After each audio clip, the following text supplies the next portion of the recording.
The Department of Justice has concluded that there is reasonable cause to believe that the Chicago Police Department engages in a pattern or practice of use of excessive force.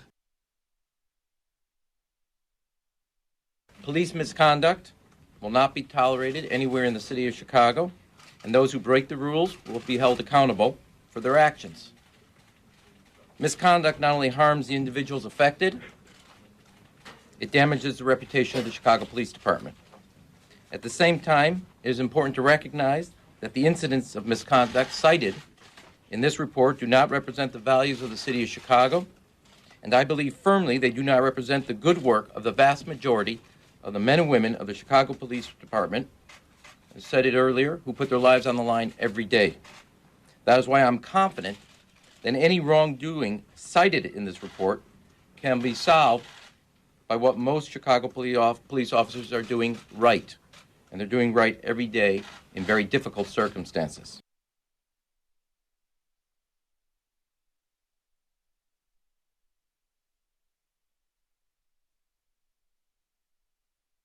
As superintendent, and for anyone who wears the CPD star, some of the findings in the report are difficult to read, but it highlights the work we have yet to complete to restore the trust between the department and the communities we serve.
To Chicago's credit, the city has not been standing still since we announced our investigation at the end of 2015. Under the leadership of Mayor Emanuel and Superintendent Johnson, Chicago Police Department has taken a number of encouraging steps to improve oversight and to encourage community-oriented policing.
Department of Justice, yeah, that's large.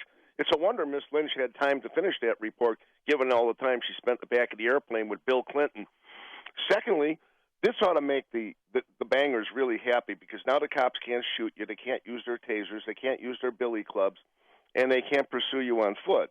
So the way to make this work is to disarm all the cops and then take away their shoes.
Hey, good morning, Dan and Amy.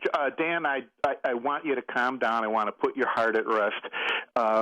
If you remember, Friday was Friday the 13th, and we all know that that's the day all the hoaxes and scams occur. So obviously there is no cloud in Chicago. It was just a hoax from the Justice Department.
It's going to be hard. It's going to be very difficult. I don't see this president-elect as a legitimate president.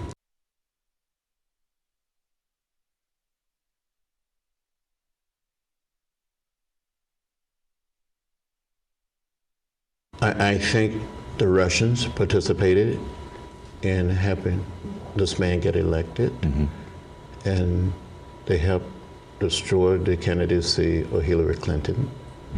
I don't plan to attend Inauguration. It will be the first one that I miss since I've been in the Congress. You cannot be at home with something that you feel that is wrong.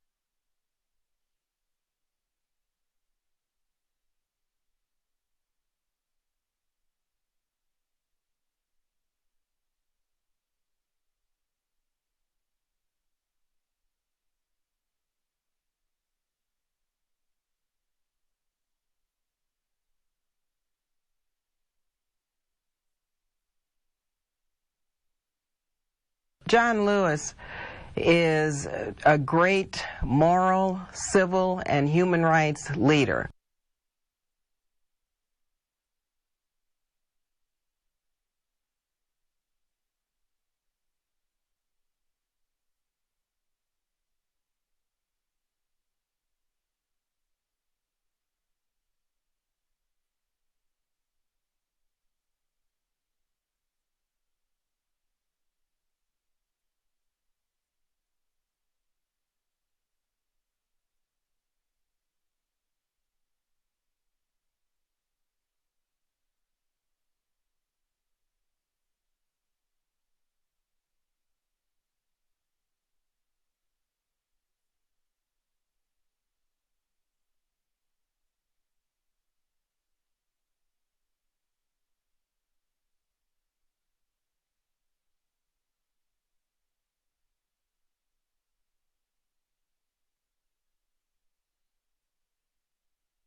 Yes, thank you.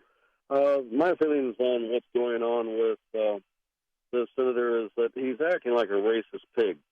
I'm sick and tired of this Black Lives Matter. Oh, don't say all lives matter, because only us Black lives matter. And Jesse Jackson with his nonsense of the guns in Chicago, when it's the gangs in Chicago that are doing the killing. But we can't talk about that because they're black. And we don't want to talk about that Reverend Flager. Reverend Flager, with all his walking around, I'm going to save this community, when his own adopted son was killed near his church. And he wouldn't admit that it was a black man killing another black man. Until we decide that all races are part of the human race, and we start to treat each other like Americans and not divide ourselves up into these categories, we're not going to heal as a nation.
Fox News Radio. I'm Dave Anthony. He tweeted 13 times over the weekend. And the tweeting, I thought I'd do less of it, but I'm covered so dishonestly by the press. President-elect Trump talking to the Times of London. Among his tweets, swipes at the CIA director and a congressman. Fox's Rachel Sutherland live in Washington. Dave, the president-elect suggested outgoing CIA chief John Brennan leaked an unsubstantiated and unflattering dossier. He also said he couldn't do much worse on dealing with Russia's aggressions, pointing to the crossed red line in Syria and the buildup of Russian nukes.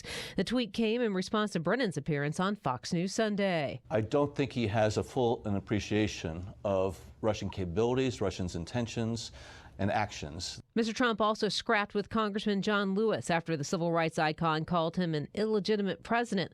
Lewis says he's not going to the swearing-in, and nearly 30 other House Democrats also not going. Dave? Rachel, the president-elect is also proposing ending sanctions on Russia for Moscow's incursion into Ukraine in exchange for a nuclear arms reduction. And the president-elect told the Washington Post he's close to a plan on Obamacare's replacement to offer insurance for everybody. Obamacare supporters held rallies across the country over the weekend. Democratic Senate Leader Chuck Schumer among them. Congressional Republicans have also already taken the first step toward repealing the health care law. Shots reportedly fired in a Mexican nightclub early this morning. That's from cell phone video posted on social media. It happened during a music festival in Playa del Carmen. Multiple casualties are reported, but not confirmed. There were some severe storms that rolled through parts of Texas last night, including at least one tornado. At least 30 homes were damaged. Nobody was hurt, but this did keep some fans and players inside the football stadium in Dallas for more than an hour after the football game last night. Fox News Radio, fair and balanced. From the Pilgrims at Plymouth Rock to the American Revolution to the Union's victory in the American Civil War, the divine hand of Providence has guided America's rise to greatness. Join Michael Medved as he tells the story of the American miracle. Presented by Active Alarm Company. Thursday, February 2nd at Belvedere Banquets in Elk Grove Village. Tickets for this special luncheon begin at just $32. Get yours today at 560theanswer.com/miracle. Sponsored in part by Chicago Anesthesia and Pain Specialists. How do you become America's best-selling brand? Test drive a Ford Escape and find out. With available EcoBoost power and a host of class-exclusive features designed to make life better. Compare Ford Escape next to a Toyota RAV4 or Honda CR-V, and the reasons start to stack up. The 2017 Escape, that's Ford. And that's how you become America's best-selling brand. Sales claim based on 2016 calendar year sales.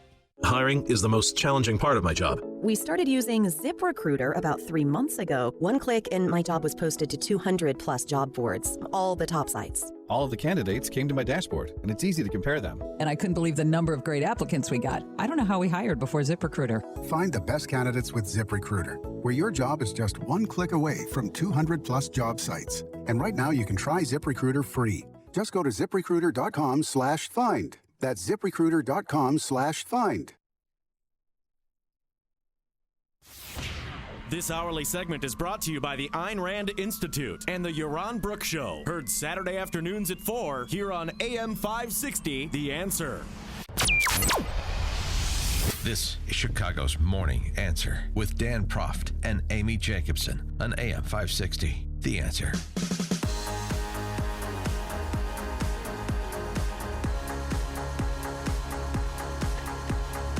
Good morning, Dan and Amy. It's Inauguration Week, and there are protests planned and counter-protests planned.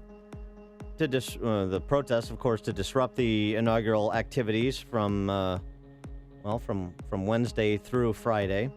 There's a group called #DisruptJ20 that has announced its various plans to wreak havoc on Trump's January 20th inauguration.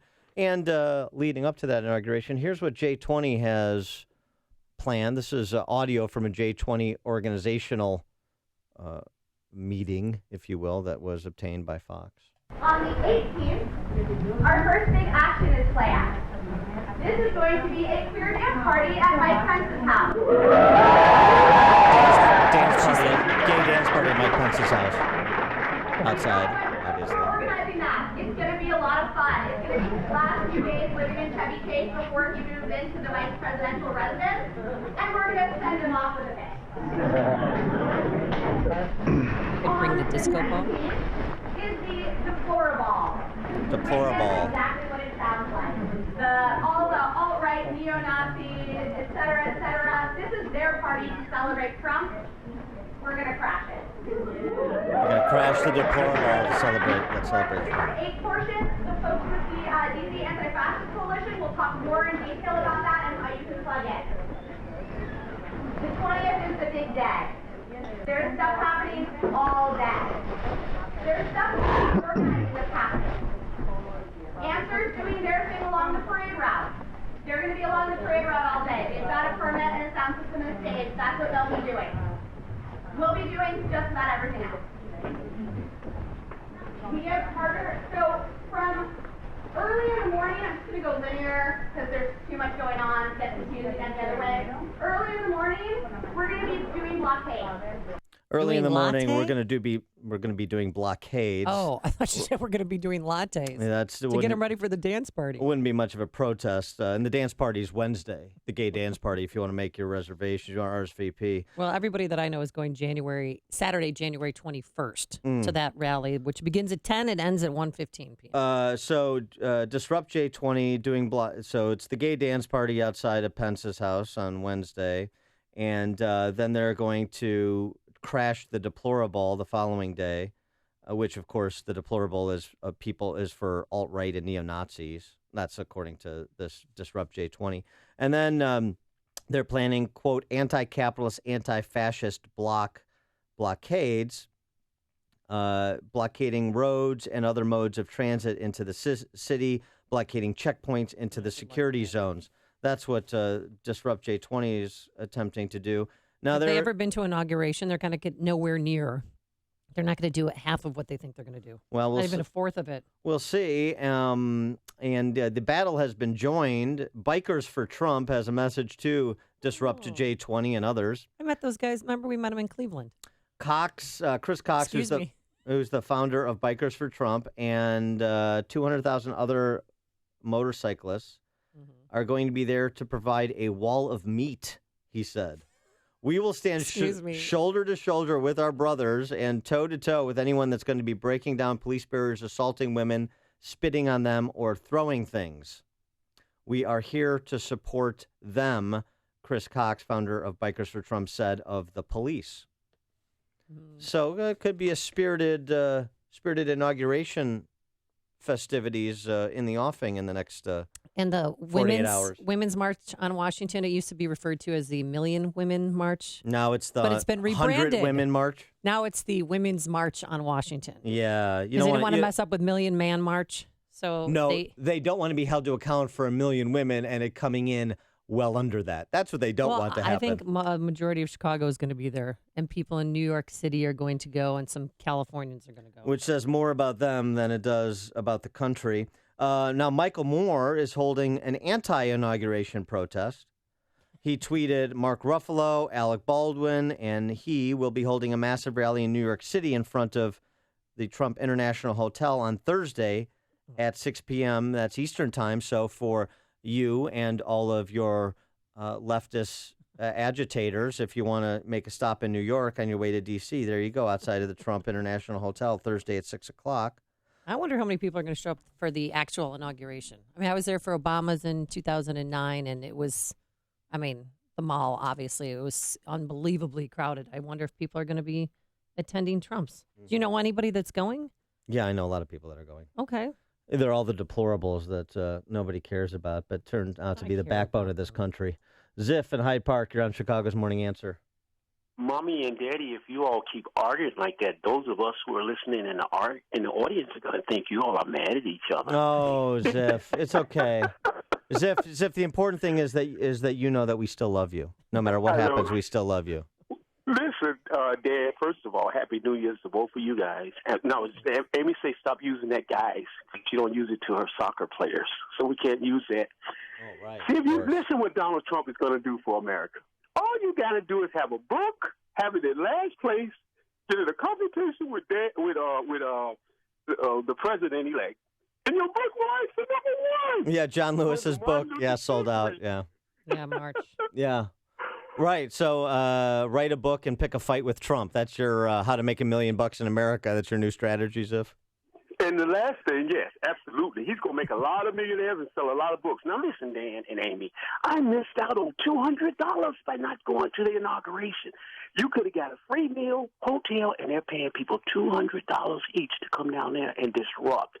I hope the police beat them all back to Chicago. Y'all have a good day. Thanks for the call, Ziff. Yeah, that George Soros money is sweet, isn't it? The George Soros lucre. I'll sign up for that. For these They're paying $200. professional agitators. Yum.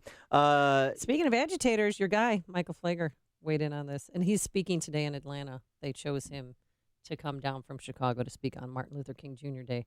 But yesterday, I thought of you when he and Jan Schakowsky made their way onto ABC 7 News. How dare you call an icon of the movement who was beaten and bloodied and almost killed for the civil rights of our people, and you call him a man of all talk and no action?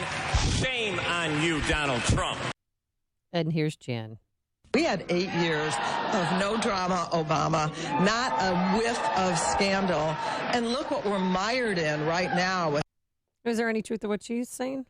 That with President Obama, we had no drama, Obama? I don't know. For 8 years. You've been an American citizen for the past 8 years. Is there? We've had some drama, yes. When it comes to Obamacare, when it comes to things he promised, immigration reform within the first 90 days. Yeah, that was a little bit of drama, but it was a different level than what's going on right now with Donald Trump. 300,000 vets dying, waiting for the health care to which they were guaranteed. Is that a scandal? 400,000 dead because, as Rex Tillerson said, Rexon said at his confirmation hearing, we turned a red line into a green light. Is that scandalous? Or is it just if you steal $5, that's a scandal? Is a body count scandalous? Is what's happened to our urban centers, is that scandalous? By the way, on straight corruption, I believe Hillary Clinton was his Secretary of State. Is what she did as Secretary of State with the private server and leveraging the State Department to finance the Clinton Foundation to enrich the Clinton family, is that scandalous? I don't know. Do we have any scandal? Do we have any drama under President Obama? Give me a break. Before you see it on TV, share it on Facebook, or read about it in the paper, hear it here first. This is Chicago's Morning Answer on AM 560. The Answer.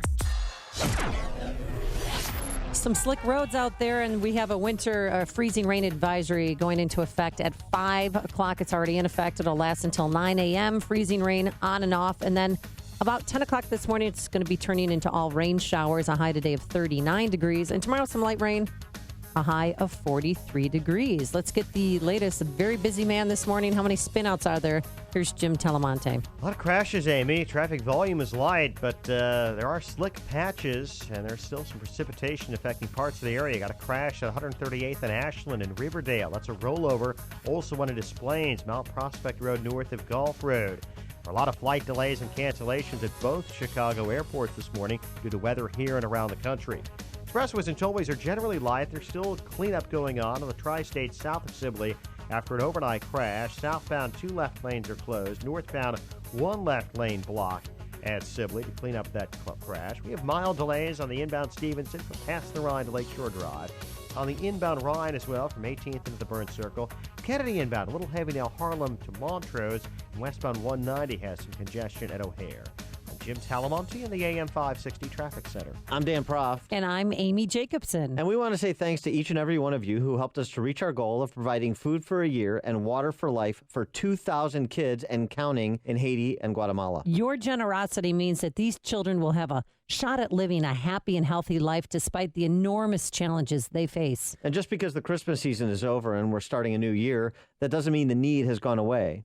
You can still make a difference in the life of a child by making a $50 donation to Food for the Poor. Food for the Poor is one of America's largest and most trusted charities. Since 1982, they've been helping the poorest of the poor by directing resources directly to those in the greatest need. Just call 855-880-3663. That's 855-880-FOOD. or go to 560theanswer.com, keyword food. And thanks to the many business benefactors who supported this campaign, when you hear their ads on the radio station this year, we'd ask that you support their businesses as a way of thanking them for their generosity. Did you know that people born from 1945 to 1965 have the highest rates of hepatitis C, but most don't know they're infected? People can live for decades without symptoms, but over time, hepatitis C can cause serious health problems, including liver damage and even liver cancer. If you were born from 1945 to 1965, the CDC recommends that you get a blood test for hepatitis C. So talk to your doctor about getting tested. It could save your life. A message from the CDC. Patty loves to photograph puppies. That's why she opened Patty's Puppy Portraits. But it takes more than love to run a business. It also takes paper. Lots and lots of paper. That's why business owners like Patty go to Office Depot Office Max, where you can buy any Office Depot brand ream of paper or a 10-ream case of paper and get one free. Because at Office Depot Office Max, we're gear for you and the work you love. Office Depot Office Max. Gear up for great. In-store only. Ends January 21st. Limit 2. Signature Bank is Chicago's fastest-growing independently owned business bank. It's a bank where relationships still matter. Signature Bank knows your name and your story. I'm Dan Proft, and I know this because Signature Bank is my business bank. The success of a mid-sized business often comes down to one thing: managing your cash flow. I'm Ann Dollagall, Treasury Management Executive at Signature Bank. At Signature Bank, we take a personalized and proactive approach to structuring your cash management solutions to keep your financial assets safe and working for you. Our automated accounts receivable and accounts payable technology allows your business to grow without adding to your overhead expenses. And what truly sets Signature Bank apart is our personal approach. We get to know your business by rolling up our sleeves to work alongside you.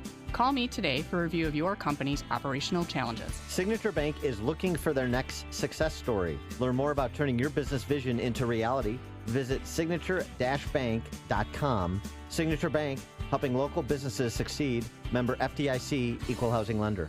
Hey, Pete, 20 more pallets backing up right now. Come over here with the forklift. Don't bring them in here, man. We've got no place to put them, and we're officially out of room, buddy. JRC Warehousing. Well, we're getting 20 pallets dumped right here whether we like it or not. Well, unless they get stored in your living room, I don't know what to tell you. JRC Warehousing. It says right here in our inventory system that we have room for 50. And you're going to trust the control system that's older than my great-grandparents? JRC Warehousing. We can't be the only place that's run a storage room before, man. Think. Yeah, how about I go buy one of those magic wands for you? Good luck. JRC Warehousing offers complete solutions for your warehouse and trucking demands. No magic wands needed. Trucking requirements? No problem. Warehouse storage? No problem. Pull a rabbit out of your hat by calling JRC Warehousing for a no-obligation needs analysis and quote. 847-329-5030. That's 847-329-5030. Or visit jrcwarehousing.com. AM 560, The Answer. Good morning, Dan and Amy are previewing the inaugural festivities this week. Disrupt J20, hashtag versus Bikers for Trump. Who's going to win that exchange? They work with a wall of meat. Hello. Hello, I like my meat hanging meat. I mean, where did they come up with that one? That's pretty creative.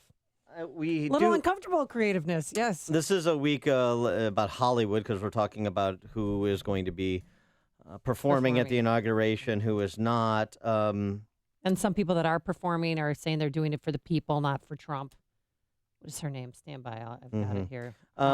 Zoe Saldana, noted actress in Star Trek Beyond, lots of films. She was in. Wasn't she in one gorgeous. of the? She was on ER too for a while. She's in one of the Mission Impossible movies, I think.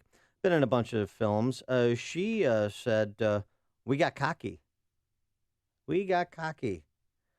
We got cocky and became arrogant, and we also became bullies, said Saldana about Hollywood actors and actresses and the way they've acted towards President-elect Trump since the election.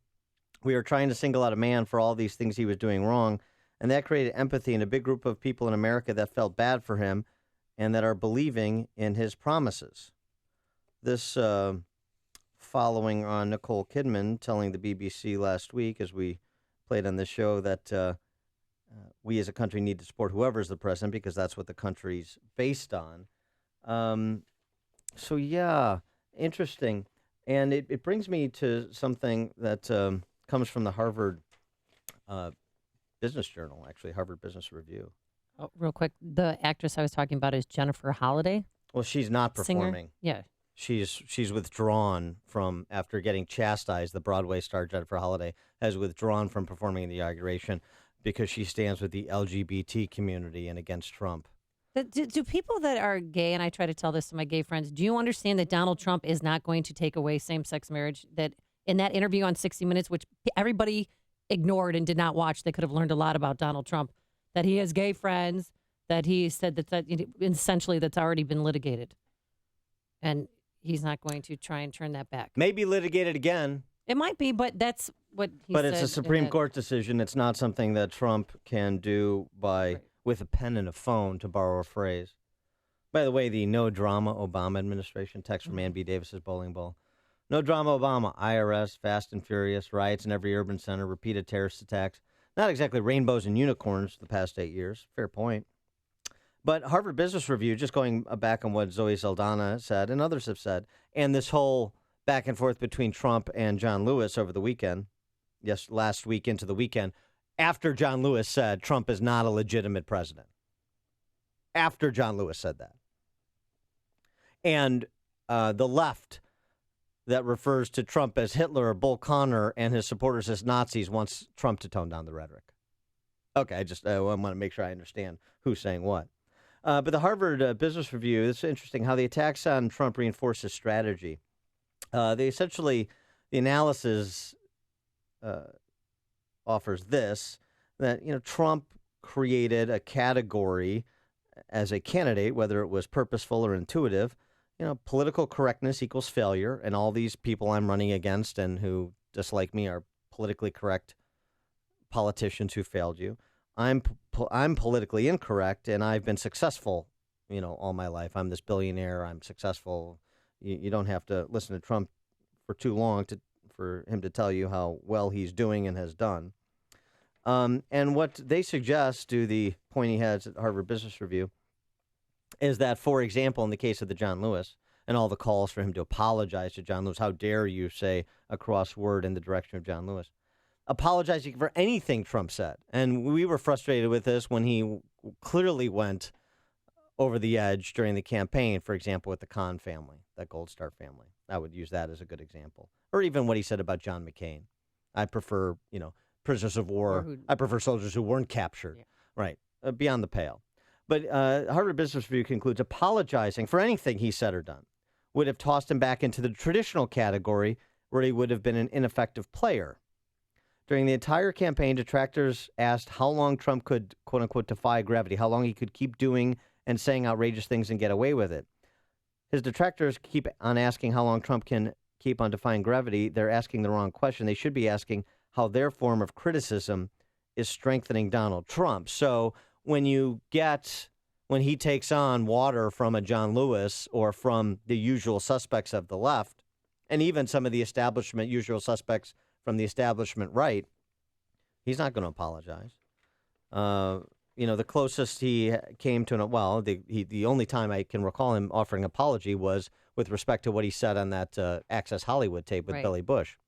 But otherwise, when it comes from certain quarters, the left or the establishment Republican Party, he's not going to apologize no matter what we think of what he says. And I don't really have a major problem with what he tweeted back at John Lewis, given what was said. But he's not going to do it because it cuts against his brand, which is the politically incorrect success guy against the politically correct failures in D.C. So I think it's actually a fairly good analysis, and it bears some consideration in terms of the communication strategy that Trump is taking, purposeful or not, and its relative effectiveness. I don't think he's effective when he rips on people in a congressional district and said that they're crime infested, and people live there. That's their home. That's where they've raised families. And he was so off base. I just think he should have done. I mean, Ronald Reagan wouldn't have done that. President Obama wouldn't have done that. H.W. wouldn't have done it. W. Bush wouldn't have done it. They're not the same people. I know. And it's not the same time, and it's not the same communication strategy. Let me ask you a question. Would you refer to Inglewood as crime infested? I'm sorry? I would not want to say that, but yes, it is crime infested. Whoa. Ho. People live there. People have raised their families there. I know. People send their children to school. So it's an objective thing, isn't it? If you've got a shooting gallery, it's not an indictment of people who live there, most of whom who are law-abiding probably don't want to. They would get out if they could, which is, oh, by the way, if you want to use Chicago as an example rather than Atlanta, the reason Chicago has the lowest population since 1920, its lowest population since 1920, is not white flight. No, it's black flight. Lower to middle income black families who are aspirational, who play by the rules, who follow the law, and they want to get out. Just like anybody would want to get out because they want their children to be safe. They want to be in a place that is affordable. They want to be in a place that has economic opportunity. And the large swaths of the west side and the south side of Chicago don't fit that description. So is that racist, or is that a description of the reality on the ground? Kirk and Roselle, you're on Chicago's Morning Answer. Hi, Dan and Amy. You know what I would like to see Donald Trump do is I would like to see him ask the most liberal entertainer to perform on Friday, and then when they refuse, sue them, just like they're doing to the bakers who have principles and don't want to bake a cake. I don't understand how there isn't, a big hubbub made about that. Yeah, correct. There's a legal requirement to perform at the inaugural event. Thanks for the call, Kirk. Very good. idea. Connect with Dan and Amy on the AM 560 The Answer mobile app. Just text the word app to 64636 to download the app today. Hey, are you thinking about the IRS right now? Man, if the IRS is coming after you, your IRS problem is their day and night. You need help to fight the IRS. I recommend you call my very good friend, Attorney Stephen Leahy of Open Tax Resolutions. Hey, he's got a special offer going on right now. If you're not certain about your position with the IRS, he will pull your personal IRS transcripts and find out exactly where you stand for free. Find out where you stand. If you owe back taxes, if you have unfiled returns. Hey, if you're afraid of the IRS, call my friend Steve Leahy now. 312-664-6649. Steve's the host of the IRS Radio Hour, heard every Sunday at 5 right here on AM 560. He's also a really good friend of mine, and I don't know of anybody better in dealing with the IRS. Call him now. Steve Leahy, 312-664-6649. That's 312-664-6649. Ladies and gentlemen, fellow deplorables, ready for America to be great again? The American people have spoken. Time to celebrate the Trump-Pence inauguration and Obama leaving office. Don't let the door hit you in the... It's time to take our country back. Don't miss the Chicagoland inauguration Deplore-a-Ball. Friday, January 20th at Diplomat West Banquets, 681 West North Avenue in Elmhurst. A great time brought to you by the DuPage Deplorables, a grassroots effort for event planning and discussion for Trump supporters. They hope to raise enough funds to support their populist cause by donating a portion of the proceeds to local township Republicans and other local conservative and Tea Party grassroots organizations. Don't you dare miss the Deplore-a-Ball. Visit their Facebook group page, search for DuPage Deplorables on Facebook, or call 630-359-8200. That's 630-359-8200. The Chicagoland inauguration Deplore-a-Ball. Friday, January 20th at Diplomat West Banquets in Elmhurst. Be there. We are going to make our country great again. A great night's sleep is so important to your health, and it's no fun sleeping on a flat pillow, flip-flopping during the night, or waking up feeling unrested. The solution? Order a MyPillow today. MyPillow has a patented interlocking fill that adjusts to your individual sleep needs. It's washable, dryable, manufactured in America, and guaranteed not to go flat for 10 years. And right now is a great time to buy. If you buy one MyPillow, you'll receive another MyPillow plus 2 Go Anywhere pillows for no additional charge. Plus, the MyPillow money-back guarantee if you're not satisfied. Visit MyPillow.com, click the Radio Listener Special tab, and use the promo code AMY. You'll get 2 premium MyPillows and 2 Go Anywhere MyPillows for one low price. Or call 800-489-0201. And be sure to mention the Radio Listener Special and the promo code AMY. That's MyPillow.com or 800-489-0201, promo code AMY. AM 560, The Answer. Coming up on Chicago's Morning Answer. AFSCME, the state's largest public sector union, moving to authorize a strike vote. What would a state worker strike mean for you at 6:36? And later, what an IUD gets confused with an IED or a DUI. We'll explain. But first, into the newsroom we go. Let's say good morning to Dave Stewart, who's filling in today for Mike Scott. Good morning, Amy, and good morning, Dan. 32 degrees in Chicago right now, 6:30 on AM 560 The Answer. We'll see ice and then rain today with a high of 38. Officials expect as many as 900,000 people to attend the presidential inauguration to watch Donald Trump be sworn in as the next commander-in-chief. Charles Hale with Bikers for Trump says he'll be there. I am looking forward to supporting Donald J. Trump for making America great again and supporting him being sworn into office. There will be about 28,000 law enforcement officials on hand to help keep things safe as the event is slated to draw at least 63 different demonstration groups in addition to spectators. Utah Congressman Jason Chaffetz says the conflict of interest violations from President-elect Trump are still only speculative. He has done a financial disclosure, which has gone through the Office of Government Ethics. I think he's done that twice. That is his duty under the law. I hear no complaints about that. And Chaffetz told ABC's This Week that he believes Trump has complied with the law. Chicago police say 24 people have been shot across the city over the weekend, 7 of them fatally. Shortly after midnight Sunday on the west side, Chicago police officers chased and shot an armed man several times in East Garfield Park. Police believe he was involved in another shooting. Police found a 51-year-old woman shot in the chest and another woman who may have been injured in that initial shooting. Number of facilities closed today in Chicago for Martin Luther King Jr. Day. No classes for Chicago Public Schools. All city, county, state, and federal government offices are closed. No mail delivery as well. However, CTA trains and buses are running on their normal weekday schedules. The World Series champion Chicago Cubs are being honored by President Obama today at the White House. The tribute will be the final sports celebration of the Obama era. And in sports, the Wild over the Blackhawks 3-2. The Bulls handled the Grizzlies 108-104. News and service of Staples. Is your New Year's resolution to be smarter with your spending? Staples has low prices on printers, ink, and toner. And during Staples' January printing event, get up to $80 off HP OfficeJet Pro printers. Ends January 21st. Restrictions may apply. See store or staples.com. Staples, make more happen. AM 560 News Time 6:32. We'll have traffic in 2 minutes on AM 560, The Answer. Dennis Prager is disappointed in today's university. I don't think that 1 out of 1,000 college graduates knows about the Soviet invasion of Afghanistan. I do believe that they know about carbon emissions, however. That is what they're taught. And of course, they're taught about white privilege. Every college kid is taught about white privilege. It's a sick place, the university. The Dennis Prager Show, weekdays at 11, right before Sean Hannity at 2 on AM 560. The Answer. Everyone looks forward to the comfort of a good night's sleep. Serta iComfort Hybrid Mattress is redesigned from the inside out to provide comfort that cradles, supports, and cools. Immerse yourself in Serta iComfort Hybrid. It's comfort reimagined. This is a test. WIND is conducting a test for the emergency alert system. This is only a test.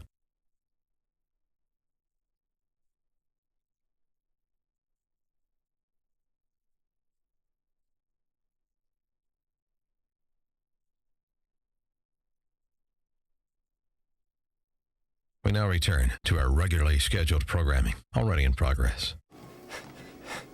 Mike Rowe here for 1 hour. Today, Chuck is jogging in place to make a point about energy efficiency. I thought I was training for a marathon. He's been at it now for... 3 minutes. And already he's wearing out. I'm not.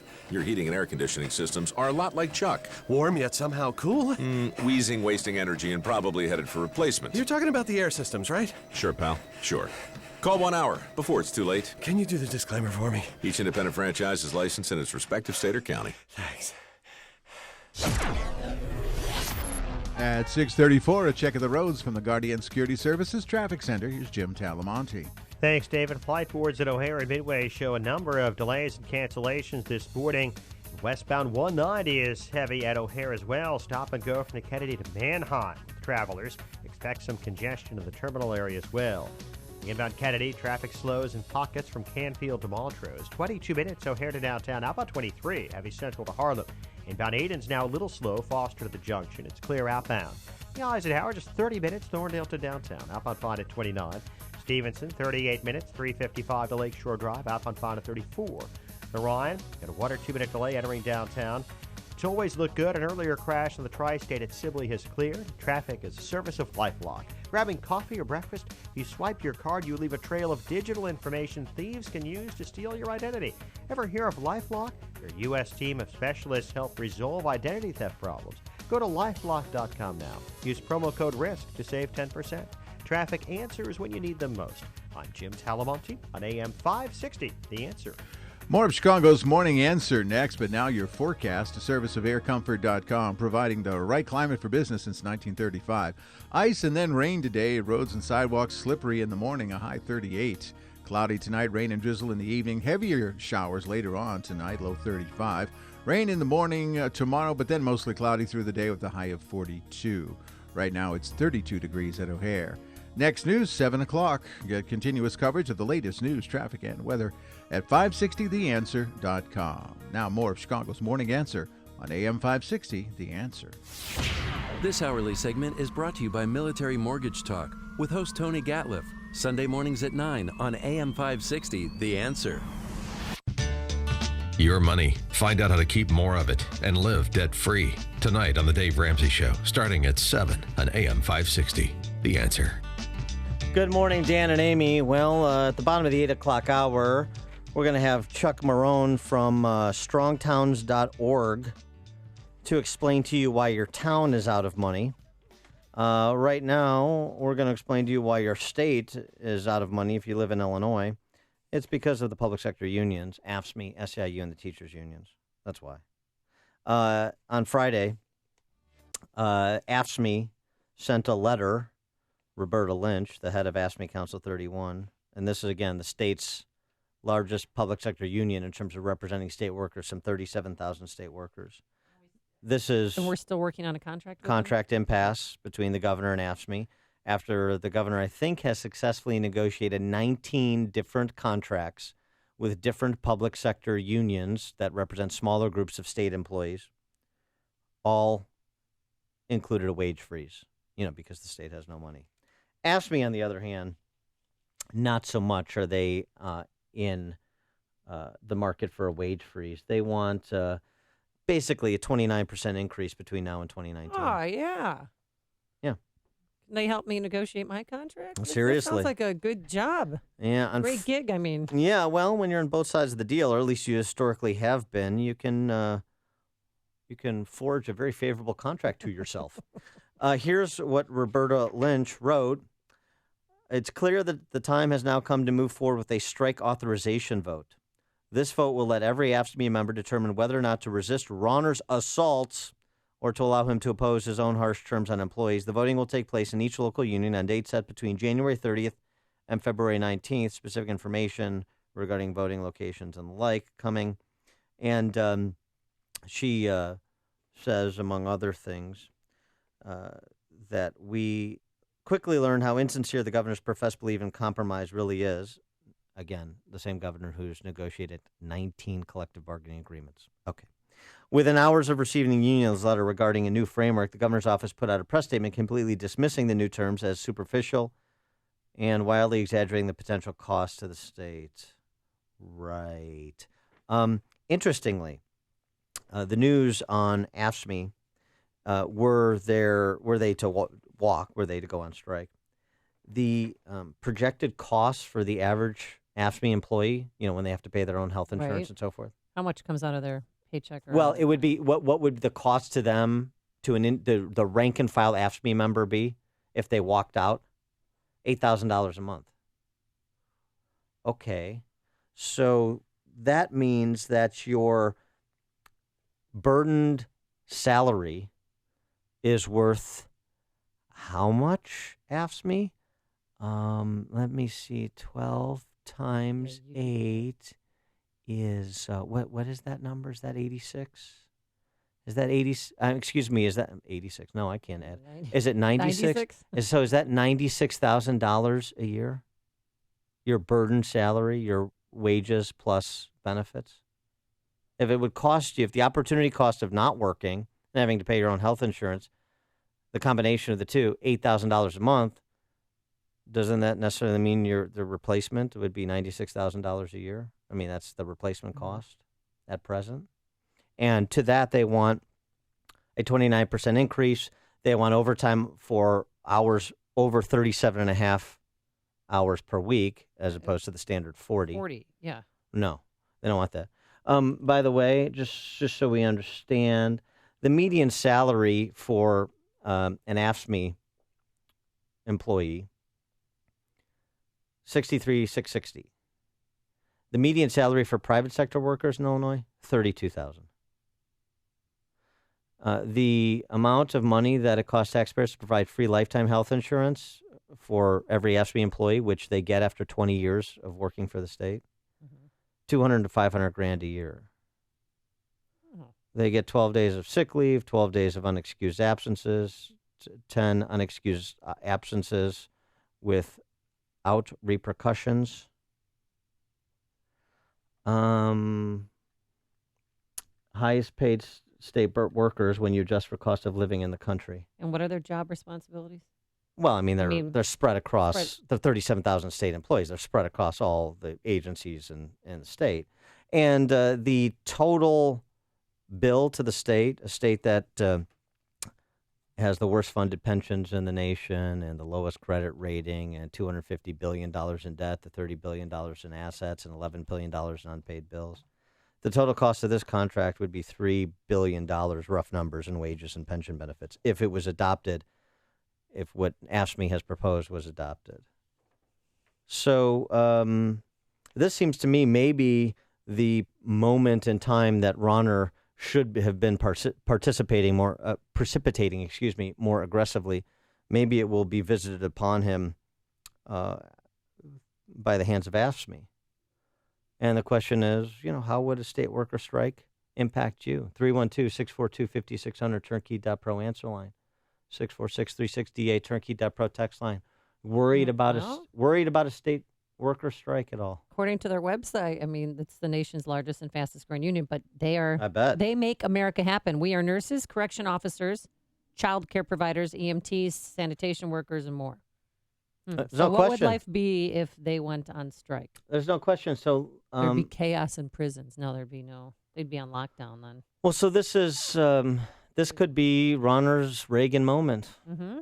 The air traffic controllers, and frankly, the governor needs to do a better job of laying the foundation for this eventuality, making sure that everybody in the state, not just people who listen to this show, know that he successfully negotiated 19 collective bargaining agreements with different public sector unions representing smaller groups of employees, all of whom have taken a wage freeze because they understand the financial condition of the state and they want to be reasonable participants in turning it around. He needs to understand what AFSCME's salary and benefit package is at present so you can compare it to what you earn, to what you get from your jobs, largely in the private sector, but even in the public sector, and do a little bit of a comparison. Because, of course, you're financing AFSCME's benefit package, salary and benefits as well. So people that make a fraction of what these state workers make on an average basis are being forced to finance salaries that are multiples of theirs. It's not just bad math, it's bad policy.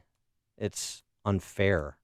They have offices all over Illinois, too. Well, they have locals. It's immoral. Yeah. It's immoral. It's a moral argument that should be made. And it's not that state workers are immoral. I was a state worker. I have no issues with state workers. Were you a member of AFSCME? I was not a union member. But they're trying to maximize their earnings. I get it.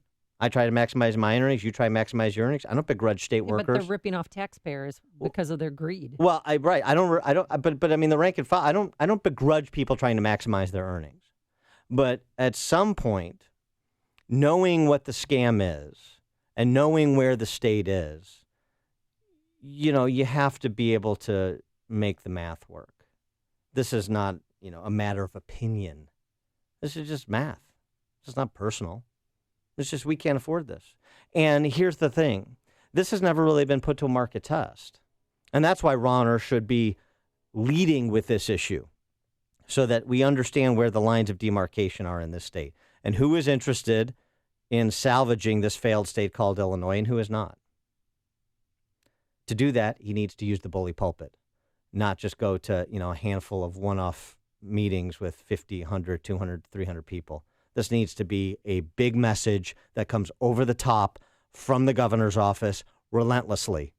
Because if you're going to move, as perhaps he may be forced to do, to replace thousands of state workers, then you better be making the case all the way along so you can bring the Illinois electorate all the way along. Right? I didn't want to do this. I didn't want to get here. But the idea that you're the only person that can be a correctional guard, you're the only person that could be a nurse at a state facility, you're the only person that can be a caseworker at DHS, I bet you're not. I bet you're not.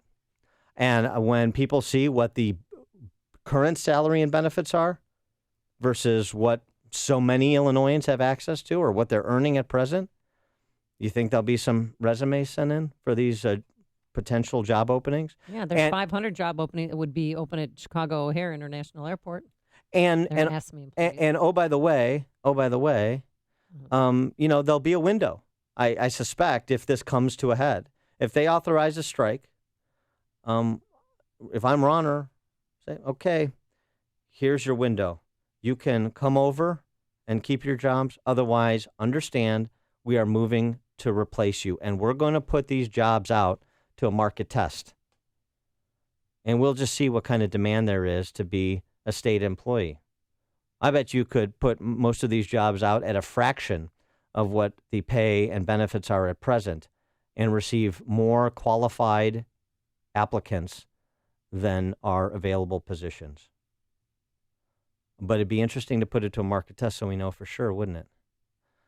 Jennifer on the north side, you're on Chicago's Morning Answer. Hi, Dan and Amy.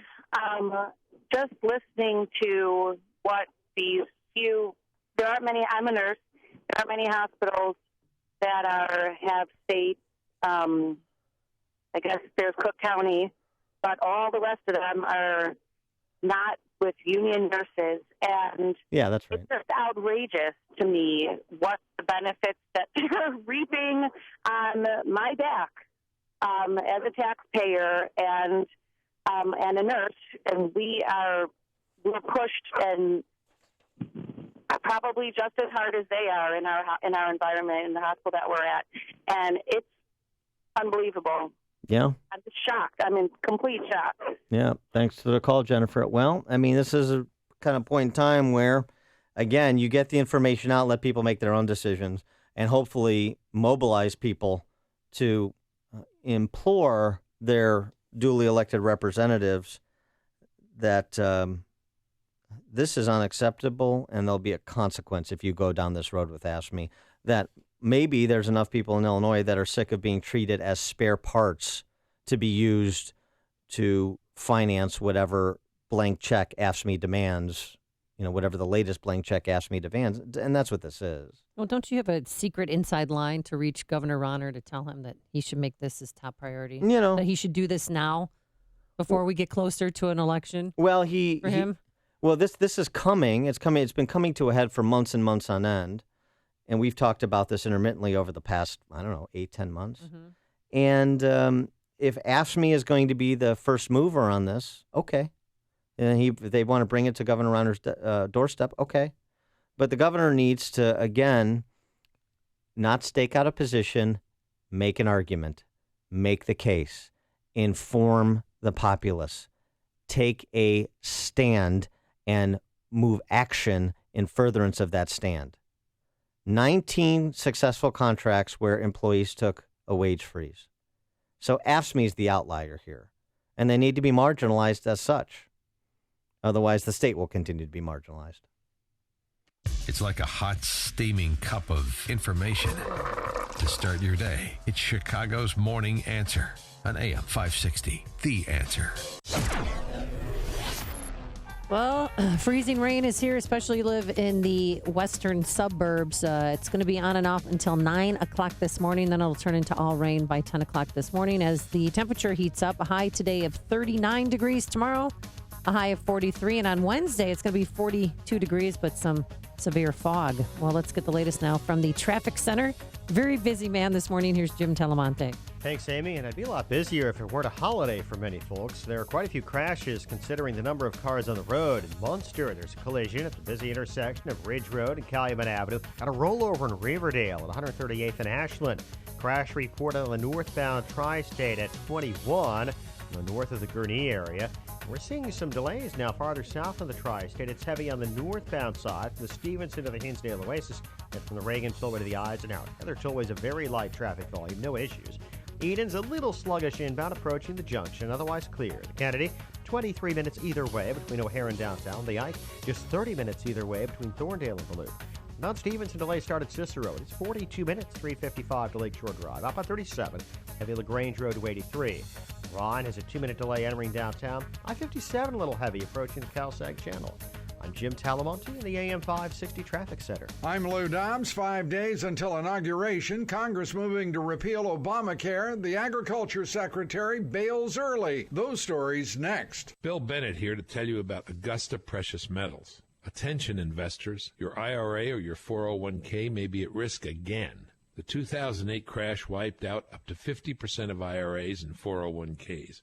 Can you afford to lose again? What if you could store IRA or 401k savings where you can see, touch, and hold it in your hands? With the Augusta Gold or Silver IRA, you transfer a portion of retirement savings into physical coins you can actually see and get fast in case of any disaster. Call Augusta Precious Metals today for a free gold and silver IRA guide. No obligation. Augusta Precious Metals, A+ Better Business Bureau rating, 98% 5-star customer satisfaction rating with TrustLink.org. Trust Augusta. Call Augusta Precious Metals today at 1-855-222-6993. That's 1-855-222-6993. One more time, 1-855-222-6993. As Donald Trump prepares for his inauguration as our 45th president this Friday, Congress continues to pave the way for his biggest campaign promise, the repeal of Obamacare. Last Friday, the House voted to pass legislation that had already cleared the Senate to begin dismantling the less and less Affordable Health Care Act. Wall Street silent today. All markets are closed in observance of the Martin Luther King holiday. The Agriculture Department without a secretary to lead it this week. Tom Vilsack told staff last Friday it was his last day on the job. His replacement hasn't been named. Confirmation hearings for other cabinet posts, including Rick Perry for Energy Secretary, resume tomorrow. Please join me for Lou Dobbs tonight, 7 and 11 Eastern on the Fox Business Network. This is the Lou Dobbs Financial Report. Oh, you want to get away, get out of town, go somewhere warm and fun with Joe Walsh and Dan Proft? Mom, stop embarrassing me in front of my friends. Then come with us to Punta Cana in the Dominican Republic. That's where they're going this year. They'll be staying at the Secrets Cap Cana Resort and Spa. It's an unlimited luxury resort. It opened in November, has 5 gourmet restaurants, 7 bars. It's really a beautiful property. Go online and check it out, because once you see it, you're going to want to go to Punta Cana. Get more information and book your trip by visiting 560theanswer.com, keyword passport. The trip is filling up fast, so do not wait. And the price that our good friends at Apple Vacations have secured for us is incredible and exclusive to us, but it will expire, so don't miss out. Visit 560theanswer.com, keyword passport. I have actually been on Balance of Nature for a year now. I have MS, and I recently had an MRI. This is the first year that I've had a stable MRI, so I'm thrilled. When I have an MRI with MS, usually there are glowing spots that come through, which is damage on the nerves in my brain and my spinal cord, and when they're glowing, it means they're active. And then my last MRI, they pulled it up, and I honestly couldn't believe that it was my MRI. There was nothing glowing. And in fact, the dark spots were shrinking. They were healing. And the doctor actually said to me, I think we're in remission. I was so happy. I had no idea that that could be my reality. The new challenge will allow you to receive 2 months of Balance of Nature's fruits and veggies free. And we'll even ship them to you free. Call now for details. Call 1-800-246-8751. Or go online to balanceofnature.com. Use promo code CHICAGO. AM 560, The Answer. Dan and Amy, so Amy, it's an end of an era. You can't run away and join the circus anymore. No, I'm very sad. I always dreamed as a little girl of being in the ring. Actually, the flying trapeze was always my favorite. What was your favorite? Because you went to the circus, right? It's Sure, a rite I of went to the passage as a circus. kid. Who doesn't go to the circus? I think I most flamethrower? enjoyed the elephants being abused. Oh, well, actually, in 2016, they ended their elephant show. And if I see that abusing the elephants video one more time, I'm going to throw something at the TV. But you're right, Dan, the elephants, what brought them down? Removing the elephants from the touring units, we saw a very sharp drop in attendance. Oh, is that because people were upset that they were abusing elephants or that they stopped using the elephants in a circus? It is a circus. 146 years, the curtain coming down on the greatest show on earth. But, all good things come to an end. The greatest show on turf, the Kurt Warner-led St. Louis Rams. Oh, yeah. And they didn't last forever either. So you just never know. And, the sad thing about this is just as Chuck Schumer was elevated to head clown. You're listening to Chicago's Morning Answer with Dan Proft and Amy Jacobson on AM 560. The Answer. Last winter was pretty much a piece of cake, but this winter, we're told, is gonna be a doozy. Well, the Farmer's Almanac forewarns that bitterly cold, if not downright frigid, numbing cold weather will be predominating over these parts this winter. Not looking good, but you can be ready. Smart businesses rely on Air Comfort to keep them and their customers warm this expected frigid winter. Air Comfort is one of the largest commercial and industrial service groups in the Chicago area, with dedicated factory-trained technicians that take a scientific approach to analyzing your system. They have comprehensive year-round preventative maintenance programs and emergency service, plus design, build, and install equipment for new construction and retrofits of existing mechanical systems. Now is a great time to call Air Comfort and schedule an analysis of your company's mechanical system by their certified award-winning engineering team. Call 708-345-1900 or visit aircomfort.com. Air Comfort, providing the right climate for business since 1935. The secret to how the rich keep getting richer is by passing down their wealth, generation to generation. If you do the same thing, you'll be leaving a legacy and be doing one of the most important things possible for the people you love. The ugly truth is, you don't have an estate plan. Everything you own, including your house, cars, investments, everything could be tied up in courts for a year or longer. It could cost your estate tens of thousands of dollars in probate and legal fees, even double government taxation. You can avoid this painful, costly mistake by contacting Tom Fortino of the Alpha Wealth Group. Tom hosts the Alpha Wealth Hour, heard Saturday mornings at 9 on AM 560, and has been a featured expert on Fox Business, Fortune, and Money Magazine. Right now, Alpha Wealth Group is offering you a free estate planning kit if you call 630-873-6326. That's 630-873-6326. 630-873-6326. Investment advisory services offered through Retirement Wealth Advisors, Inc. Have you racked up more than $10,000 in credit card debt? Are you barely getting by making minimum payments? You should know. The credit card companies are tricking you into thinking there's no way out. Credit card companies would rather you didn't know that there are ways you can become debt-free and you don't have to pay the entire amount you owe. There are debt relief programs that help people like you escape overwhelming credit card debt. National Debt Relief has helped tens of thousands of people just like you reduce more than $500 million of debt. National Debt Relief has helped so many people, they're A-plus rated by the Better Business Bureau. You don't have to declare bankruptcy or take out a consolidation loan. You have the right to settle your debt for a mere fraction of what you owe. Reduce a portion of your debt now. Call National Debt Relief at 800-518-4020. 800-518-4020. That's 800-518-4020. The big game is coming up. A time to get family and friends together to watch and just have fun. As they say at Augustino's Rock and Roll Deli, we train for this.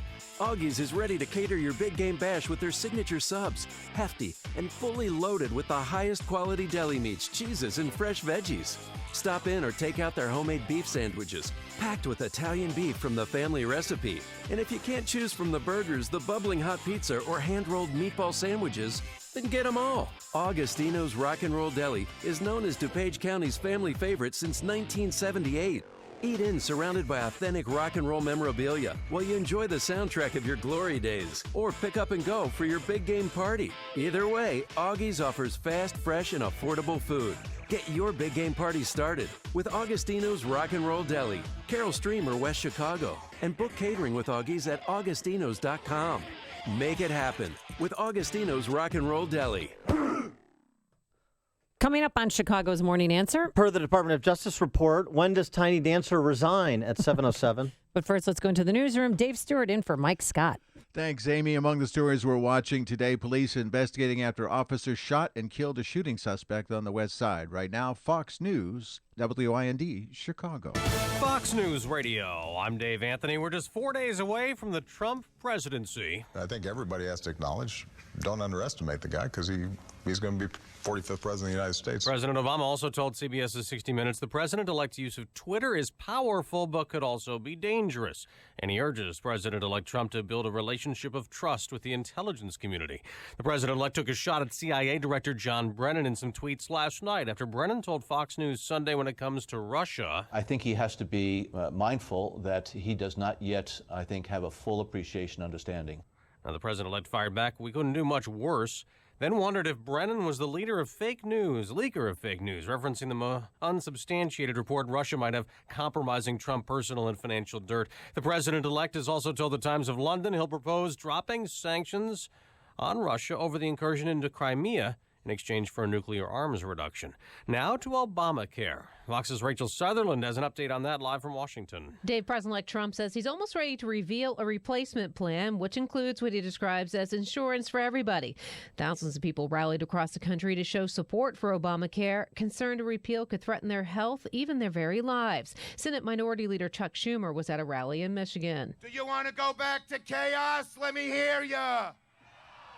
Mr. Trump declined to share details with the Washington Post, but he did say he plans to force pharmaceutical companies to negotiate with the government. Dave. Racial ice storm warnings are still in effect in Kansas, Nebraska, and Iowa. Icy roads caused accidents and pileups, killing at least 6 people in Kansas and Missouri and Oklahoma. Storms last night near Dallas, Texas, damaged at least 30 homes. At least 4 people are dead in Mexico. After a shooting in a nightclub early this morning, that cell phone video on social media, police say 9 others were wounded during a music festival in Playa del Carmen. No word on if the gunman is still on the loose. Fox News Radio, fair and balanced. Good morning. 32 degrees in Chicago at 7:02 on AM 560. The Answer. I'm David Stewart. We'll have ice and then rain today with a high of 38. Chicago police investigating after a shooting suspect was shot and killed by officers on the city's west side. Sergeant Michael Malinowski says officers began chasing Herbert Johnson early Sunday after hearing gunshots near the corner of Homan and Madison. A short distance later, in an alley, they're confronted by that offender. An armed encounter ensues where shots are fired. The offender is struck. The man was pronounced dead at a local hospital. Officials believe Johnson was involved in a previous shooting that wounded 2 women and a man before he began to flee from law enforcement. Police investigating after a man was killed early this morning outside a hot dog shop in Ukrainian Village. Police say that 36-year-old victim was standing in the 2200 block of West Chicago when he was shot several times by someone inside an SUV. An off-duty Chicago cop fired several shots last night during a running altercation with a group of people on the northwest side. Police say those people tried to start an argument with the sergeant. Then later, one pulled a gun, prompting the sergeant to fire at the car. A man who showed up later at a hospital may have been the shooting victim there. A Chicago police officer is accused of having a sexual relationship with an underage girl. Officer Eugene Chardulo appeared in bond court yesterday on charges of criminal sexual assault. Authorities say the 17-year-old victim attended the high school where Chardulo was a part-time security officer. Illinois schools looking at a new lead testing requirement. Governor Rauner is expected to sign a new law today requiring tests for elementary schools and daycares. In sports, Wild over the Blackhawks 3-2. The Bulls handled the Grizzlies 108-104. News, the service of Staples. Is your New Year's resolution to get new customers in the door? Well, Staples Print and Marketing Services helps you promote your business with low prices on presentations, signs, and more. And you can get 15% off custom signs and banners. Ends March 24th. See an associate for details. Staples, make more happen. AM 560 News Time 7:04. We'll take a look at traffic in 2 minutes on AM 560, The Answer. Sean Hannity warns of more cyber attacks. It's ridiculous that we're this far along. 10 years of hacking has taken place, and they haven't done a damn thing. That ought to anger everybody. Oh, Hannity, you interviewed Julian Assange. He releases hacked information. He's telling us it's wide open. If we'd learned from it, he wouldn't have anything left to print. It's not his fault they're so stupid. The Sean Hannity Show. Afternoons at 2, right before Joe Walsh at 5 on AM 560. The Answer. How do you become America's best-selling brand? At Ford, we go further to make it protective by offering vehicles with the most 5-star crash ratings. That's Ford, and that's how you become America's best-selling brand. 5-star ratings based among full-line brands offering multiple cars, pickup trucks, and utilities. Government 5-star safety ratings are part of the National Highway Traffic Safety Administration's new car assessment program. Go to safercar.gov for details. Sales claim based on 2016 calendar year sales. Hiring is the most challenging part of my job. We started using ZipRecruiter about 3 months ago. One click and my job was posted to 200 plus job boards, all the top sites. All of the candidates came to my dashboard, and it's easy to compare them. And I couldn't believe the number of great applicants we got. I don't know how we hired before ZipRecruiter. Find the best candidates with ZipRecruiter, where your job is just one click away from 200 plus job sites. And right now you can try ZipRecruiter free. Just go to ZipRecruiter.com/find. That's ZipRecruiter.com/find. 7:06. Check the roads from the Guardian Security Services Traffic Center and Jim Talamonte. Thanks, David. North end of the tri-state, we're seeing delays from 120 to 21. There's a crash involving a semi blocking the right lane. And south of there, we've got a spin out as well at 137. That's got a left center lane blocked. That one just reported.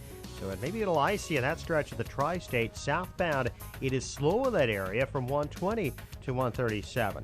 Farther south, there's the usual slowdown from the Reagan Tollway to the Eisenhower. Just a little congestion around the Hinsdale Oasis. Northbound Veterans Memorial, traffic is slow from 63rd to the Reagan Tollway. Their tollways are good.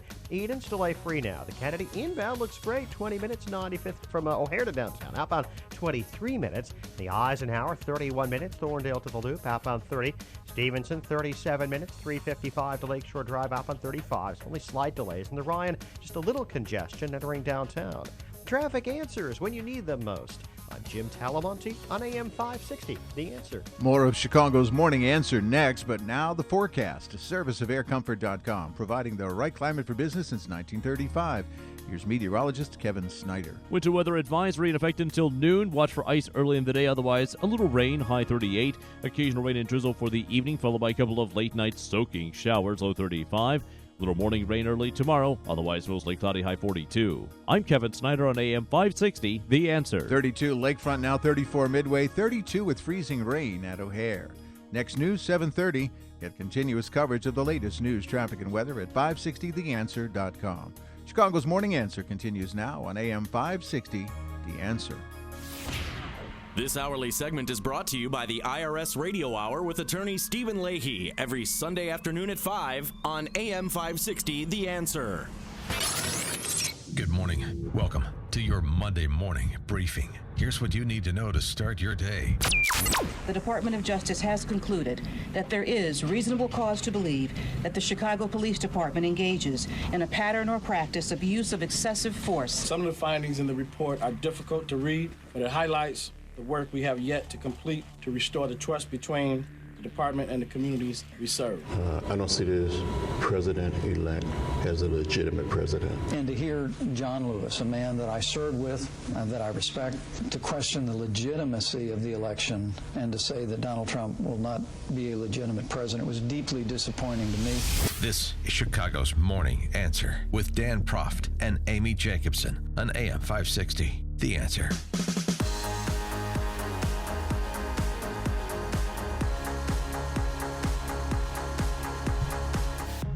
Good morning, Dan and Amy. We'll get to the flap between Trump and John Lewis at the bottom of the hour when Matt Schlapp from the chairman of the American Conservative Union joins us. But Amy, on Friday, Attorney General Loretta Lynch was in town to endorse Rahm for his re-election campaign in 2019. Oh, and she also... Oh, and you met her on the tarmac, I know. And she delivered a report on the Chicago Police Department as well. While she was in town, she figured she'd also issue this...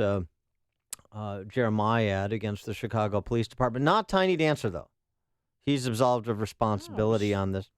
But here's the question. Here's what Loretta Lynch said. Let's just get kind of the baseline of what she said. Here's the thesis. Here it is again. No, that's not it. Okay, let's try one more time. Okay, we don't have sound. She basically said that the... Try it now. Okay. The Department of Justice has concluded that there is reasonable cause to believe that the Chicago Police Department engages in a pattern or practice of use of excessive force. Okay, so, and then she went on to talk about to provide what's included in the report, 164-page report, anecdotes of improper language, discussions of the code of silence, the fact that only 2% of 30,000 complaints of police misconduct in the 5 years that preceding the investigation led to punishment. A lot of, to the extent there was any data at all, it was macro, it was mostly anecdotes. Yeah, I mean, she said things like police engage in dangerous and unnecessary foot pursuits. Mm-hmm. I'd never heard that before. Have you heard that before? It's all under the rubric of improper training, not properly trained. Yeah, because the videos they're watching are 30-plus years old. That's what was pointed out in the report. I suppose, I mean, look, what she's saying here is you have a systemic problem in the police department. It's systemically racist and systemically incompetent. And that's what she's saying. Yeah, we're violating the Fourth Amendment of our Constitution. Here's the problem. There's many problems. One is that the plural of anecdote is not data, and there's not a lot of data here. There's anecdotes. There's vignettes upon which sweeping generalizations are made. That's bad social science. It's also bad investigatory technique. But here's my question. If all this is true, when does Rahm resign? Oh. Because he's the civilian leader of the city of Chicago. He is the one who installs police chiefs. He's been there for 6 years. Is that enough of a probationary period, particularly on the heels of the most violent year in the city of Chicago in 20 years? So if there are these systemic problems in the police department and categorical failures in the police department and rampant abuses of constitutional rights of Chicagoans, particularly minority Chicagoans, how is it that Rahm is absolved of responsibility? Should Rahm resign? 312-642-5600, turnkey.pro answer line, 64636DA, turnkey.pro text line. Because it's one of two things. It's either he knew about it and he is grossly negligent, if not complicit, with all of the findings in the Department of Justice report. 6 years. And, oh, by the way, he didn't just come to town. He cut his teeth as Richard M. Daley's fundraiser 25 years ago. So he's been part of Chicago politics for decades. So he would ostensibly be aware of some of this as well, coming in as mayor, because he was the guy who's going to make all the tough decisions because he's a bad mamma jamma. Yeah, right. He's a big little putz. Little child is what he is. I like bad mamma jamma. I haven't heard that term in a long time. So it's either that or he is allowing the Chicago Police Department to be scapegoated to cover his political hide. It's one of those two things. Either one of them, in my opinion, is an impeachable offense. So when does Rahm resign? I would love it if he resigned today, but he's got too big of an ego. I don't think that'll ever happen. But we have to keep in mind, too, that the Department of Justice came sniffing around here after the Laquan McDonald tape. And that is something that Mayor Emanuel sat on because he was up for re-election. No, and also because of what was going on around the Oh. country in Ferguson and other places. He didn't want that kind of black eye on Chicago. Wait a second. Oh, no, that's not how I understand it. I understand it that this was all Gary McCarthy's fault. He's a lone wolf. And you said something earlier that bears repeating, that the Department of Justice, after they interviewed hundreds of police officers, citizens, and they even job shadowed officers in the past 13 months, they never interviewed Superintendent Gary McCarthy. Oh, gee, I wonder why. Rahm's police chief for all but the last year. Rahm's punching bag. And central figure in the Laquan McDonald. Maybe they would have found out that, they did have conversations. Yeah, Rahm knew something about it. Yeah, it did just come to light months after his reelect in 2015, as he suggested. Yeah, it was no accident that they sent $5 million over to the McDonald family right after he was reelected to gosh. keep them quiet.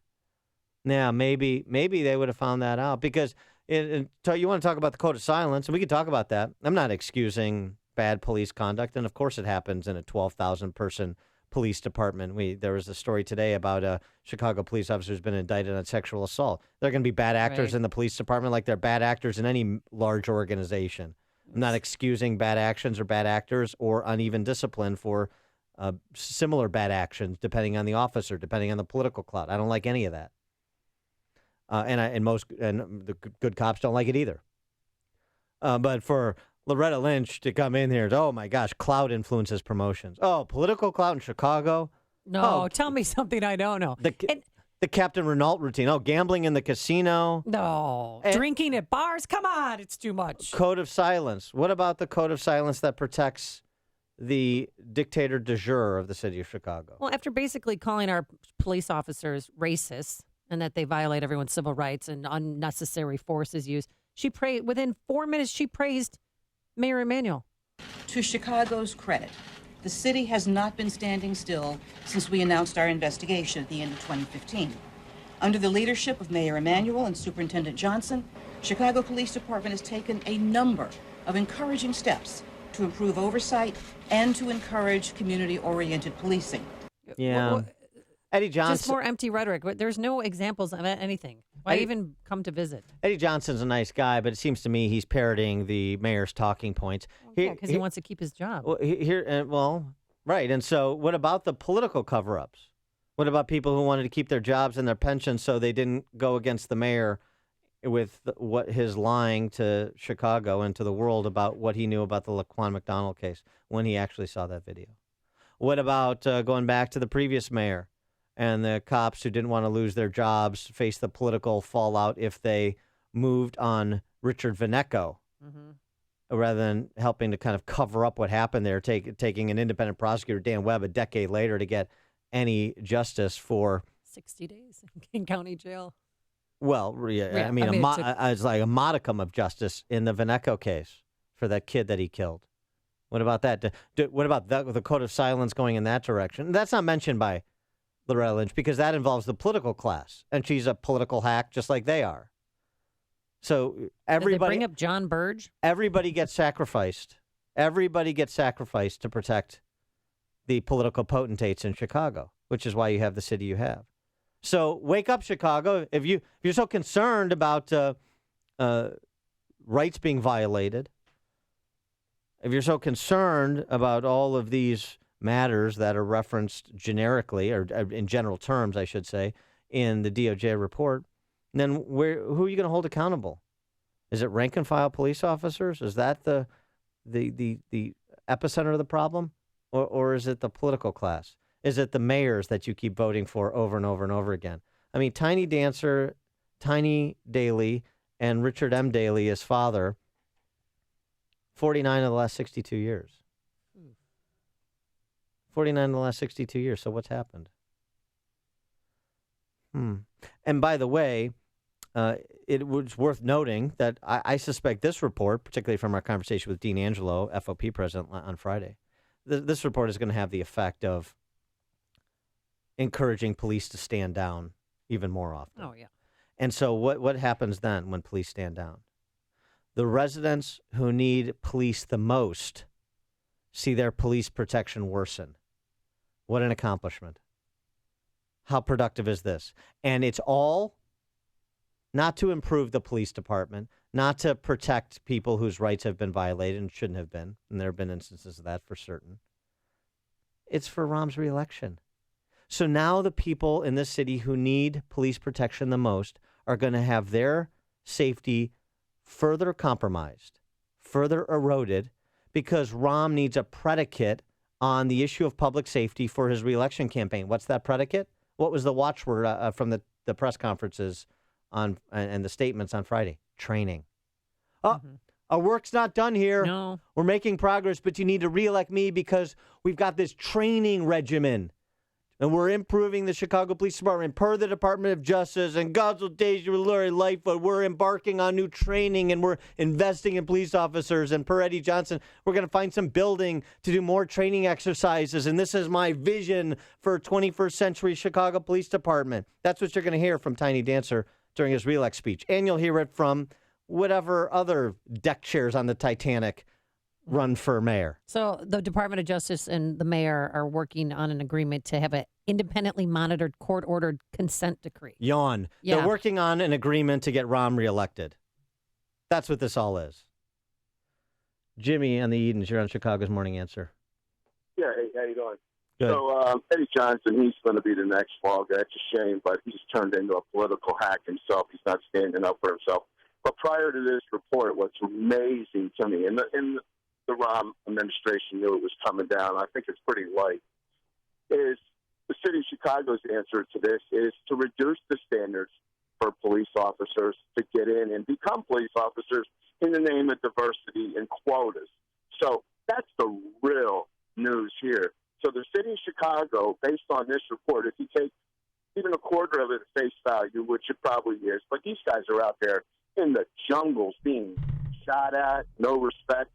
So a quarter of it. So the city of Chicago's answer is to lower the standards of the people that we bring on to serve and protect in the name of diversity. Yeah, but Jimmy, those less qualified applicants are going to receive superior training, as we understand from Friday. Right, and then you have a good cop like Eddie Johnson, who's in the political system now.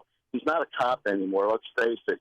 He's just he's the I hate to say it, he's the token guy who's going to take all the heat for Ron. Yeah, it just happens to be black, unfortunately. Thanks for the call, Jimmy. For him. If you're talking about it, Dan and Amy are talking about it. It's Chicago's Morning Answer on AM 560. The Answer.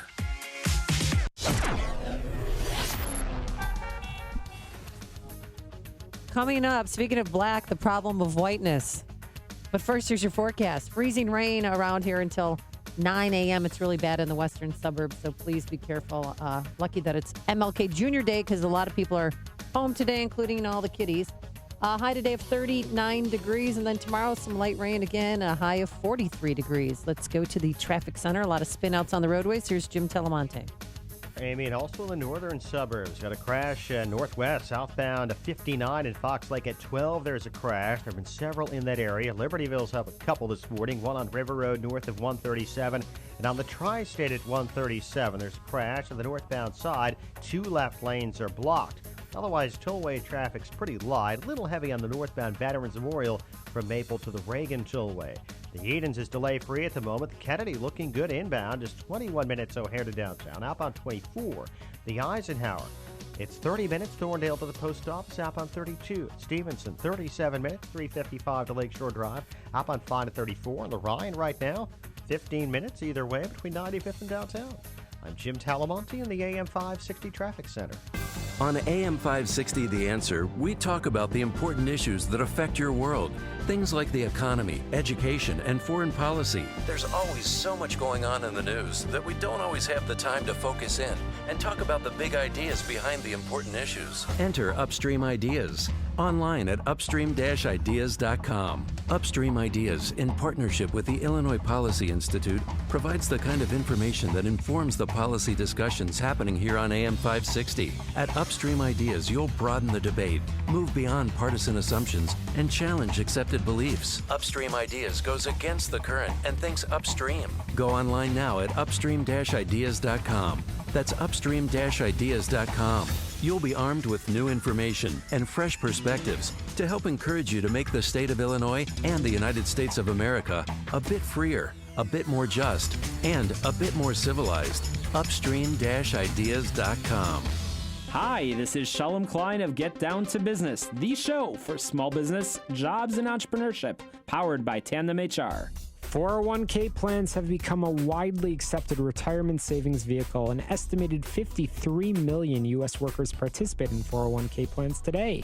Business owners offering retirement savings plans help employees save for their future and are often seen as desirable places to work, attract and retain the best employees while earning tax savings for your business. According to the American Benefit Council, nearly 80% of full-time workers have access to employer-sponsored retirement plans. Are you a small or mid-sized business not currently offering a retirement plan? Contact Tandem HR today to find out how to add this and other affordable benefits to compete for talent. Visit tandemhr.com. That's tandemhr.com. For more tips, advice, and stories of entrepreneurial successes, listen to Get Down to Business with Shalom Klein, heard Sunday afternoons at 6. Your Business Minute of the Day is powered by Tandem HR. Ladies and gentlemen, fellow deplorables, ready for America to be great again? The American people have spoken. Time to celebrate the Trump-Pence inauguration and Obama leaving office. Don't let the door hit you in the...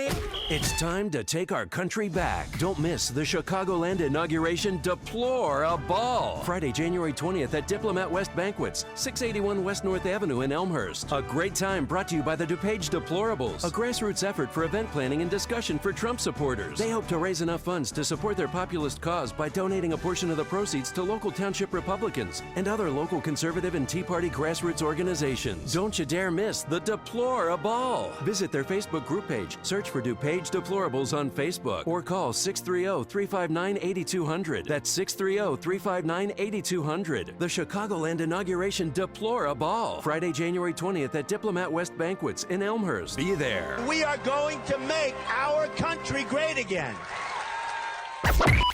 AM 560, The Answer. I don't know if this is breaking news, but Donald Trump apparently is not going to be using POTUS when he takes office. He's going to keep his Twitter account at Real Donald Trump. Just in case you cared. Well, he's ignoring POTUS. Why start over with all, having to get all those followers transitioned over? It's where people have know to go to get the president-elect's musings. Yeah, you don't need White House press secretary or White House press corps, I don't think, because you just read his tweets every morning. That's what I do. I wake up and I read the tweets. That's a way to start the day. Today, by the way, Martin Luther King Day, of course. Yes. And I think University Wisconsin-Madison, realizing Martin Luther King's dream with a class next year entitled The Problem of Whiteness. Because that's what Martin Luther King spoke about, right? He called on us to obsess about race and to... Don't judge somebody about the color of their skin, but the content of their character. I don't think he'd approve of that class. I thought he said, don't judge somebody by the content of their character, but the content of their melanin. Because it seems to me that's the philosophy of academia. So when it comes to bringing people together, well, oh my gosh, everybody needs to be brought together. Is it just the President of the United States job? Or is it the responsibility of institutions of higher learning, down to the K through 12 or pre-K through 12 system? Is it everybody's responsibility to kind of be in the business of bringing people together? I don't like when people fight, and I don't like when Trump tweets. Yeah. So insecure. God. The course objectives at UW, the problem of whiteness. Am I white? Of course. Teach students what it really means to be white in order to help them understand how whiteness is socially constructed and experienced in order to help them dismantle white supremacy. We'll explore how white people consciously and unconsciously perpetrate institutional racism. I loathe white people, so I'm so thankful for this course. Don't you be looking in the mirror. After all, since white supremacy was created by white people, is it not white folks who have the greatest responsibility to eradicate it? That's the question posed in the course summary. In this class, we will ask what an ethical white identity entails, what it means to be #woke, and consider the journal Race Trader's motto, treason to whiteness is loyalty to humanity. Wow. Boy, I wish I had the time to audit this course. It is on... Is it online? I don't know if I could audit this course, but that would be fascinating. St. Louis University is sponsoring a Jesuit university, of course. Jesuits. Oh, the Jesuits. Here they go again. Oh, the Jesuits. They're acting up again, too. Sponsoring a weekly Witnessing Whiteness book discussion for students interested in supporting diversity and racial justice initiatives. Witnessing Whiteness, the need to talk about race and how to do it. Group guidelines support the creation of a welcoming, inviting space where participants feel free to speak the truth of their experience without fear of shame or reprisal. I mean, unless you're white. By the way, the witnessing whiteness, I witness it every day. Yeah. It's look in the mirror. It's a burden. There's no question about it. But I wonder if academia, when they mean witnessing whiteness, they're talking about the faculty. Because it turns out all of these leftists that are so race-obsessed, I wonder what they would say about this if it weren't the data about academia. The data is this. 78% of faculty at degree-granting post-secondary institutions are white. Only 6% are black and 4% are Latino. Boy, sounds like we got a crisis in academia. Remember we did that story about New Trier and found out that 0.6% are African-American at New Trier. Yeah, they've got a race-conscious practicum coming up, too. Of course they do. But, I mean, that's 78, 6, and 4. That certainly is not a proportional representation per the public at large in America. So which of those witnessing white professors wants to fall on the sword to give away his or her position to a person of color so that the balance in academia is properly reflective of the population at large, if not overrepresented, because, of course, we have to undo the institution of white supremacy. That means getting rid of the white folk. I'll tell you what, I could almost get on board for this if we got rid of the probably 77 of the 78% of the faculty in America that are white. Boy, I'll tell you, in the immortal words of Gandhi, all you left-wing white professors, be the change you wish to see. This is the morning show more Chicago radio listeners are choosing. This is Chicago's Morning Answer on AM 560. The Answer. I'm Dan Proft. And I'm Amy Jacobson. And we want to say thanks to each and every one of you who helped us to reach our goal of providing food for a year and water for life for 2,000 kids and counting in Haiti and Guatemala. Your generosity means that these children will have a shot at living a happy and healthy life despite the enormous challenges they face. And just because the Christmas season is over and we're starting a new year, that doesn't mean the need has gone away. You can still make a difference in the life of a child by making a $50 donation to Food for the Poor. Food for the Poor is one of America's largest and most trusted charities. Since 1982, they've been helping the poorest of the poor by directing resources directly to those in the greatest need. Just call 855-880-3663. That's 855-880-FOOD, or go to 560theanswer.com, keyword food. And thanks to the many business benefactors who supported this campaign, when you hear their ads on the radio station this year, we'd ask that you support their businesses as a way of thanking them for their generosity. Hey, have you ever accidentally deleted a file and gone into panic mode? Do you know what a cloud migration is? Do you know how to implement a hybrid integration? Well, if you want to save time and money, then let the professionals at Turnkey IT customize a solution that's sized just right for your company. For 2 decades now, locally owned and operated, Turnkey IT has become the brand businesses trust for their IT needs. Why? Because Turnkey IT understands small businesses just like yours. They have monthly plans available for your team of 100, or they could customize a plan for your individual system. Turnkey IT has a solution. They even have equipment included if you want to go all in. And their great team of professionals help users every day with network monitoring to help desks to on-site support 24/7, yes, even on the weekends and holidays. So stop worrying about your technology and let it work for you. Visit turnkey.pro today to see how simple and affordable it can be to focus on your business without worrying about the technical stuff. That's turnkey.pro.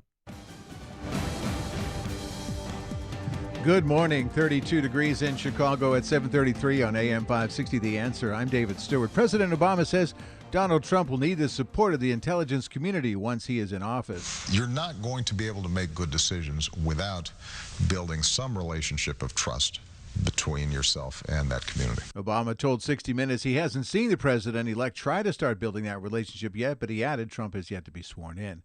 Attorney General Loretta Lynch says the fight for civil rights isn't over. We still see our fellow Americans targeted simply because of who they are. Amen. Not only for their race, but for their religion, for their sexual orientation, for their gender identity as well. Lynch spoke at the historic 16th Street Baptist Church in Birmingham in celebration of Martin Luther King Jr. Day. Chicago police say 24 people have been shot across the city over the weekend, 8 fatally. Shortly after midnight Sunday on the west side, Chicago police officers chased and shot an armed man several times in East Garfield Park. Police believe he was involved in a previous shooting. A judge set bail at $75,000 for a veteran Chicago police officer accused of having sexual contact with an underage girl. 51-year-old Eugene Cardulo has been charged with felony criminal sexual assault for having contact with a 17-year-old girl. The World Series champion Chicago Cubs will be honored by the president today at the White House. It will be the final sports celebration of the Obama presidency. In sports, Wild over the Blackhawks 3-2, Bulls over the Grizzlies 108-104. News, a service of LifeLock. You grabbing coffee for breakfast?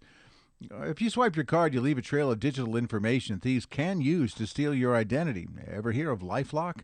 The U.S.-based team of specialists helps to resolve identity theft problems. So go to lifelock.com and use the promo code RISK to save 10%. AM 560 News Time, 7:35. Traffic in 2 minutes on AM 560, The Answer. For me, it never has been about Trump. The Joe Walsh Show. For me, it's about the ideas, it's about the issues, it's about the movement. Go ahead and cut whatever deal you want, but when it comes to people in this country illegally, you ran your campaign, sir, on that issue. You can't walk that back. The Joe Walsh Show. Weeknights starting at 5. Right after Sean Hannity at 2 on AM 560. The Answer. With beaches, theme parks, nightlife, and more, head to Florida for your best winter ever. Plan your vacation at visitflorida.com. If you own a business, you'll do everything you can to keep the lights on. The thing is, keeping those lights on can be much more cost-effective than you ever imagined. And Twin Supplies can help. Twin Supplies specializes in helping businesses, public entities, and nonprofits get energy efficient with their lighting and take advantage of incentives from utility companies to help with energy improvement costs. From restaurants to schools, churches, and stadiums, they'll walk you through every step to realize maximum money savings in energy efficiency. Your maintenance staff will spend less time changing bulbs with worry-free fixtures that feature up to a 10-year warranty. Plus, the quality of your lighting will improve, resulting in improved working conditions and safety. Find out how much your commercial business can save with a free energy audit from Twin Supplies. Utility companies change their incentives frequently and funds can run out. Now is the time to take action. Don't wait. Call 630-590-5138 or log on to twinsupplies.net and take charge of your business's energy efficiency. twinsupplies.net. 7:36 from the Guardian Security Services Traffic Center. Here's Jim Talamonte. Thanks, David. Flight boards at O'Hare show hundreds of delays this morning and a handful of cancellations. Midway has some delays and cancellations as well. Tri-State Tollway northbound at 137. There is a crash. This one has the left lane blocked, and southbound it's very slow from 120 to 137. Reagan Tollway heavy Roosevelt to Tri-State. The Veterans Memorial from Roosevelt to St. Charles at Army Trail to 290. Edens is fine. The candidate just 21 minutes. O'Hare to downtown. Outbound 26 this holiday. The Eisenhower 32 minutes. Thorndale to the Loop. Outbound 34. Stevenson 37 minutes. 355 to Lakeshore Drive. To Ryan's fine. Traffic service at Staples. Is your New Year's resolution to get new customers in the door? Staples Print and Marketing Services helps you promote your business with low prices on presentations, signs, and more. And you can get 15% off custom signs and banners. Ends 3/24. See an associate for details. Staples, make more happen. Traffic answers when you need them most. I'm Jim Talamonte on AM 560, The Answer. Now your forecast, a service of aircomfort.com, providing the right climate for business since 1935. Ice, then rain today. Look for a high of 38. Cloudy, rain, drizzle this evening. Heavy showers later, low 35. Rain tomorrow morning early, then mostly cloudy with a high of 42 through the day. Right now it's 32 degrees at O'Hare. Next news, 8 o'clock. Now more of Chicago's Morning Answer on AM 560, The Answer. This hourly segment is powered by CharlesEquipment.com, keeping the lights on through winter's dark storms. If you're talking about it, I'll be talking about it. Dennis Prager here. Join me this morning at 11, right here on AM 560, The Answer. Good morning, Dan and Amy. It is Martin Luther King Day. Can I share my favorite Martin Luther King speeches? It isn't the best known. It isn't a letter from in Birmingham jail. It isn't the I Have a Dream speech. It's actually the speech he gave to a group of junior high students in Philadelphia in October of 1967, so about 6 months before he was assassinated, where he talked about the changing world and the importance of staying in school because opportunities are coming for people who were wrongly denied opportunities. And so stay in school, get the best grades you can, find your path in life, and be the best at it you can, because you're going to be allowed to do that. You should have always been allowed to do that, but the world is changing. Institutional racism is being attacked successfully, and you're not going to be arbitrarily held back by the government from pursuing your dreams anymore. And he said this to these kids. I mean, only Martin Luther King could say this to kids, and it resonate. This is just brilliant rhetoric. He said, "If it falls your lot to be a street sweeper, sweep streets like Michelangelo painted pictures, sweep streets like Beethoven composed music, sweep streets like Leontine Price sings before the Metropolitan Opera, sweep streets like Shakespeare wrote poetry, sweep streets so well that all the hosts of heaven and earth will have to pause and say, 'Here lived a great street sweeper who swept his job well.' If you can't be a pine at the top of the hill, be a shrub in the valley. Be the best little shrub on the side of the hill. Be a bush if you can't be a tree. If you can't be a highway, just be a trail. If you can't be a sun, be a star. For it isn't by size that you win or fail. Be the best of whatever you are." Boy, if we only had such high-minded, powerful, substantive rhetoricians around in our culture and politics today. There are a few, but very few occupy the rarefied space that Martin Luther King did. And, of course, that brings us to the rather dreary back and forth over the weekend between Donald Trump and Georgia Congressman John Lewis, after John Lewis said this about Trump in an interview with Chuck Todd. It's going to be hard. It's going to be very difficult. I don't see this president-elect as a legitimate president. I don't see President-elect Trump as a legitimate president, said John Lewis, which drew the Twitter ire of Trump, which drew the hysterics of the left. Trump, Bull Connor, Hitler, Nazi. I mean, it doesn't stop. It goes on and on and on. There's the language. Marty O'Malley, the former governor of Maryland, former Democrat presidential candidate, tweeting out that Trump had no business criticizing John Lewis. He is beyond reproach, no matter he is a civil rights icon. Nobody's disputing that, but I don't know that means that he gets a pass on everything he says or does for a lifetime. He's still a fallible human being, and he's made a mistake here, as well as for the policies he supported for the intervening 5 decades. Take a look at the urban centers. Take a look at the state of the black family.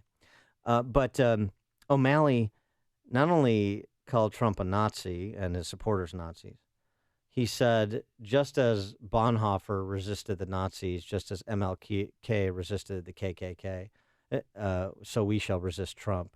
So it was almost more obscene to compare Marty O'Malley, for Marty O'Malley to compare himself to Bonhoeffer and MLK than it was to call Trump and his supporters Nazis. But, it's difficult to rank the level of obscenities emanating from Marty O'Malley. Well, for more on this flap and the inauguration upcoming this week, we're happy to be joined by Matt Schlapp, who is the chairman of the American Conservative Union and a former deputy assistant to President George W. Bush. Matt, thanks for joining us. Appreciate it.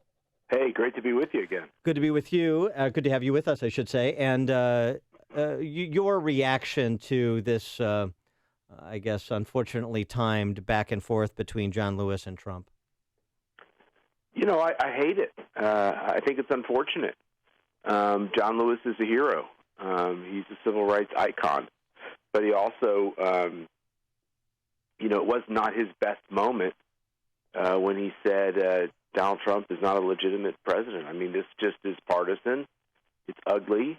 It's part of the strategy, by the way. This is not like some kind of unique thought in his head. It's part of the strategy that the Democrats are employing to try to destroy the Trump presidency before it even gets started.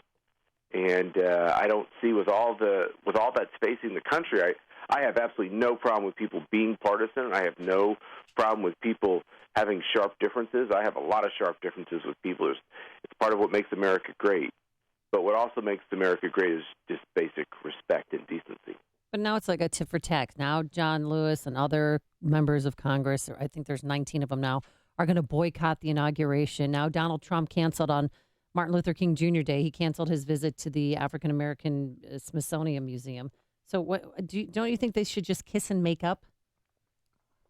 I think, unfortunately, with the way the campaign went over the course of the last year, I don't see the left kissing and making up. I guess we should give the Clintons great credit that they're going to go to the inauguration. I didn't think I would ever say that the Clintons were actually doing something that was responsible and respectful, but compared to their party, I think it's great that they're going. I think it's great that George W. Bush is going. I think for these, like I said, I think John Lewis is a hero and an icon, but for most of these Congress people to just, they're petty, they're small, they can't be the better person, and it's hard for them to just realize that the American people put Donald Trump in to the presidency because basically they see the Obama years as a failure, and they just won't come to that conclusion. They have to believe there's something that just denied them the presidency because they don't believe the American people actually were willing to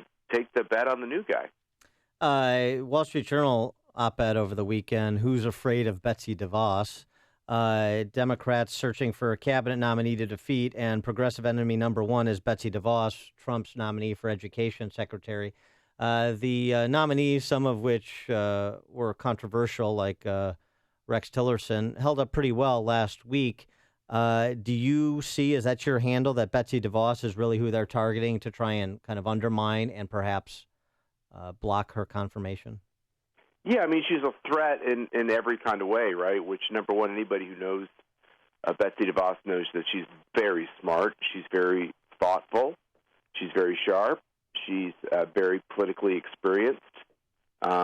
She is going to be a person who stands up for reform. And the one thing we know in the education community, if you're going to take on the powers of the education lobby, you are going to be demonized. And we've seen that in big cities across the country when you brought in reformers.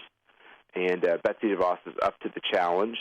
And all she wants to do is make sure that our kids get the best education possible, and that adults get the best education possible, and that people are ready to join the workforce. And once again, there's a Democratic playbook. I don't know if it's like behind lock and key somewhere. They've never let me read it, by the way. Yeah.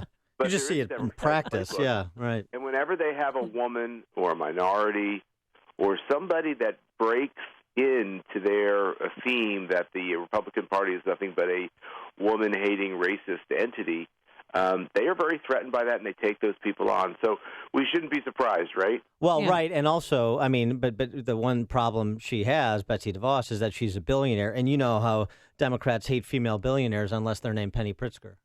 Right. Well, it's okay for her to head our Chicago Board of Education. And be Commerce Secretary. And I remind people of that all the time, but I think the left is most afraid that DeVos is going to be pushing for school choice. Yeah, that's right. And, that is such a frightening idea, the idea of school choice. I mean, that could destroy the country. The idea that a poor family could actually decide to send their kid to more than just have the choice of more than just one school. I mean, isn't that that is really going to destroy the country. I mean, when you really break it all down as to what the policies that they're fighting her over, it's like in D.C. The Democrats were able to destroy the D.C. voucher program, where mostly minority kids, mostly African-American kids, had the chance to attend, God forbid, a Catholic school or a private school or a school of the parents' choice. And when you really break all this down, it is tragic. It is tragic that you have union leaders and liberal leaders that are doing everything they can to make it harder for minority families to raise their kids. And, the greatest irony of all, I know we bring it up every time, but when Democrats come to D.C., you could track the new members of Congress. When they have children, they bring them to D.C., they send them to private schools. Yeah, and that's what President Obama did. That's what President Clinton did. I don't blame them for it. I think parents should make the choice they have that they can for their kids. But what if you're a poor family and you don't have all those resources? What is so terrible about the fact that you get choices too? Yeah, and Chicago, interestingly, half of CPS teachers send their kids to private school. So what do they know? One other topic I wanted to get to you with is where there is some daylight between Trump and the Republican Congress. There seems to be general collaboration on repealing and replacing Obamacare, on tax policy, although there's a lot of details to be ironed out, on a range of issues. But the one that could be a potential stickler is immigration. And Paul Ryan signaling last week there will be no mass deportations, kind of making that declaration, didn't sit well with some Trump surrogates. And I wonder if this is the area where there is going to be some real consternation between Trump and Republican legislative leaders. Yeah, it's a great question. Look, immigration is a flashpoint. We all know it because it gets to questions of race immediately. And I think Paul Ryan was trying to use language to not, flame the fires around this topic. And he said, we're not putting together a force to deport people, a deportation force. And, of course, the problem with that, I know what he's saying, which is it's not like some special force is going to be pulled together to, kick these people out in the middle of the night. But by the same token, we do have a deportation force. And we do deport people every day, and we need to. And even in President Obama's 8 years, the left called him the deporter-in-chief because of all of his deportations. President Bush really picked up the deportations at the end of his term. And, we all have to understand that this is a part of securing your border, which is you can't allow people just to come in when they want to come in. It's the country that gets to decide when people come in. So we do have a deportation force. We've had them for decades, and it's appropriate, and there's nothing wrong with it. And the fact is, there's a great moral hazard when you allow people to come into America when they want to, and not when the country decides it's legal for them to come. You create the moral hazard of these families in Central and South America who come through Mexico, and also lots of Mexican families who think that if they can just get to America, that somehow a president will give them citizenship or legal status. And you can see when we have these great, these human tragedies around the border where you literally have children trying to enter the country. This has to stop. I'm a big believer in legal immigration, but I think illegal immigration is going to make it impossible for us to continue to have rigorous legal immigration. He is Matt Schlapp, chairman of the American Conservative Union, former deputy assistant to President George W. Bush. Matt, thanks again for joining us. Appreciate it. Great to be with you. Y'all have a great day. Thanks. And he joined us on our turnkey.pro answer line. Listen to Dan and Amy on your smartphone. Download the AM560 mobile app today at 560theanswer.com/mobile. Freezing rain, especially in the western suburbs. We have a weather advisory until 9 o'clock this morning. Then around 10 o'clock this morning, that ice is going to turn into showers as we heat up. High today near 40 degrees, and tomorrow some light rain and a high of 43. Let's go to Jim Telemonte, who's counting the spin-outs on the roadways. Here he is. Good morning, Amy. Yeah, lots of them, especially another one to the north now in Zion, northbound Sheridan Road at 16th Street. But it's treacherous all around. The crash has really dotted the entire suburban area, and now we got one in the city as well on the west side, central near Cicero. The Edens is delay-free. The Kennedy just a little heavy. Ohio into downtown, 21 minutes. O'Hare into the Burn Circle. Outbound, it is 30 minutes with delays. Montrose to past Canfield. And a crash at Lawrence in the center lane. The Eisenhower, 32 minutes. Thorndale to the post office. Outbound 33. Stevenson, 37 minutes. 355 to Lakeshore Drive. It's fine outbound. The Ryan somehow is delay-free. Lakeshore Drive slows southbound Michigan Avenue to Chicago Avenue. Tri-State southbound bottled up 21 to 137. There's a northbound crash there in the left lane. Northbound Veterans Memorial, a little sluggish Army Trail to 290. A lot of flight delays and cancellations this morning. I'm Jim Talamonte in the AM 560 Traffic Center. Hey, do you need to sell your home right now? Has it been on the market so long your listing expired? I know the man who will absolutely sell your home, and it's Saul Z and the Z team, and he needs homes to sell right now all over Chicagoland. Now, Saul's database of thousands of buyers are looking for homes in the $250,000 to $750,000 range, and there's likely a buyer for you right now, but don't wait. On average, Saul sells a home every single day. No other agent sells your home quicker or for more money. And guess what? He's so confident that he'll sell your home that he offers a 59-day guarantee. List your home with Saul. If it's not under contract within 59 days, Saul sells it for free without his commission. Again, 59 days, or he'll sell it for free. And Saul needs homes to sell right now, so contact Saul Z and the Z team by going online at callsaul.net. That's call SAUL.net, or just pick up the phone and call them at 888-346-0666. That's 888-346-0666, and tell Saul that I sent you. Balance of Nature's fruits and veggies.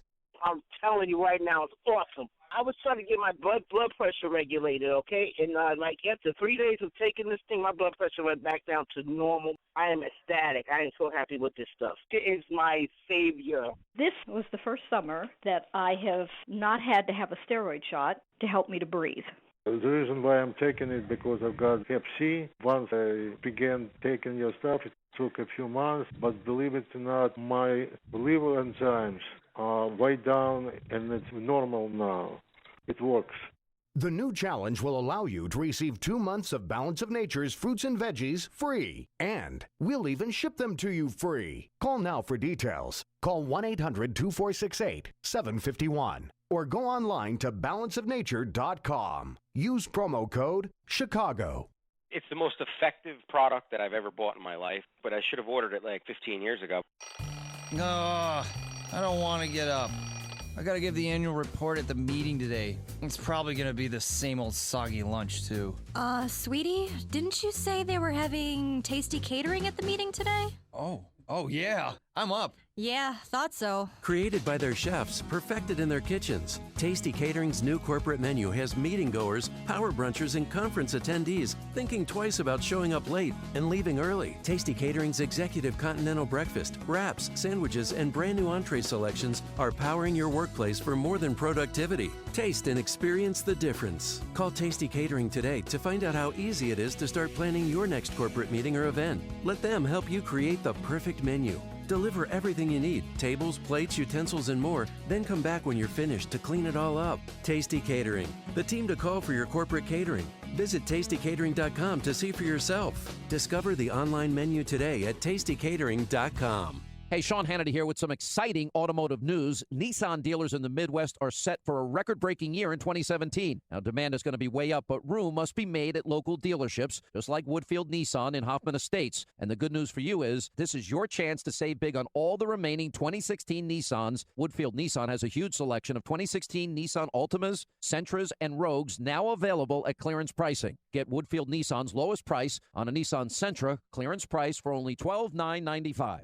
A 2016 Nissan Rogue clearance price for only $15,995, and a 2016 Nissan Altima clearance priced at $15,295. Woodfield Nissan has a massive Nissan inventory and massive Nissan savings all month long. The real 2016 Nissan year-end clearance has begun and is for a limited time at Woodfield Nissan, just 2 miles west of the Woodfield Shopping Mall at Golf and Higgins, or just go to woodfieldnissan.com. Prices are plus tax, title, license, and doc fee and are pre-driven. Stock numbers Rogue number P9045, Altima number P9110, Sentra number P9111. On AM 560 The Answer, we talk about the important issues that affect your world. Things like the economy, education, and foreign policy. There's always so much going on in the news that we don't always have the time to focus in and talk about the big ideas behind the important issues. Enter Upstream Ideas online at upstream-ideas.com. Upstream Ideas, in partnership with the Illinois Policy Institute, provides the kind of information that informs the policy discussions happening here on AM 560. At Upstream Ideas, you'll broaden the debate, move beyond partisan assumptions, and challenge accepted beliefs. Upstream Ideas goes against the current and thinks upstream. Go online now at upstream-ideas.com. That's upstream-ideas.com. You'll be armed with new information and fresh perspectives to help encourage you to make the state of Illinois and the United States of America a bit freer, a bit more just, and a bit more civilized. Upstream-ideas.com.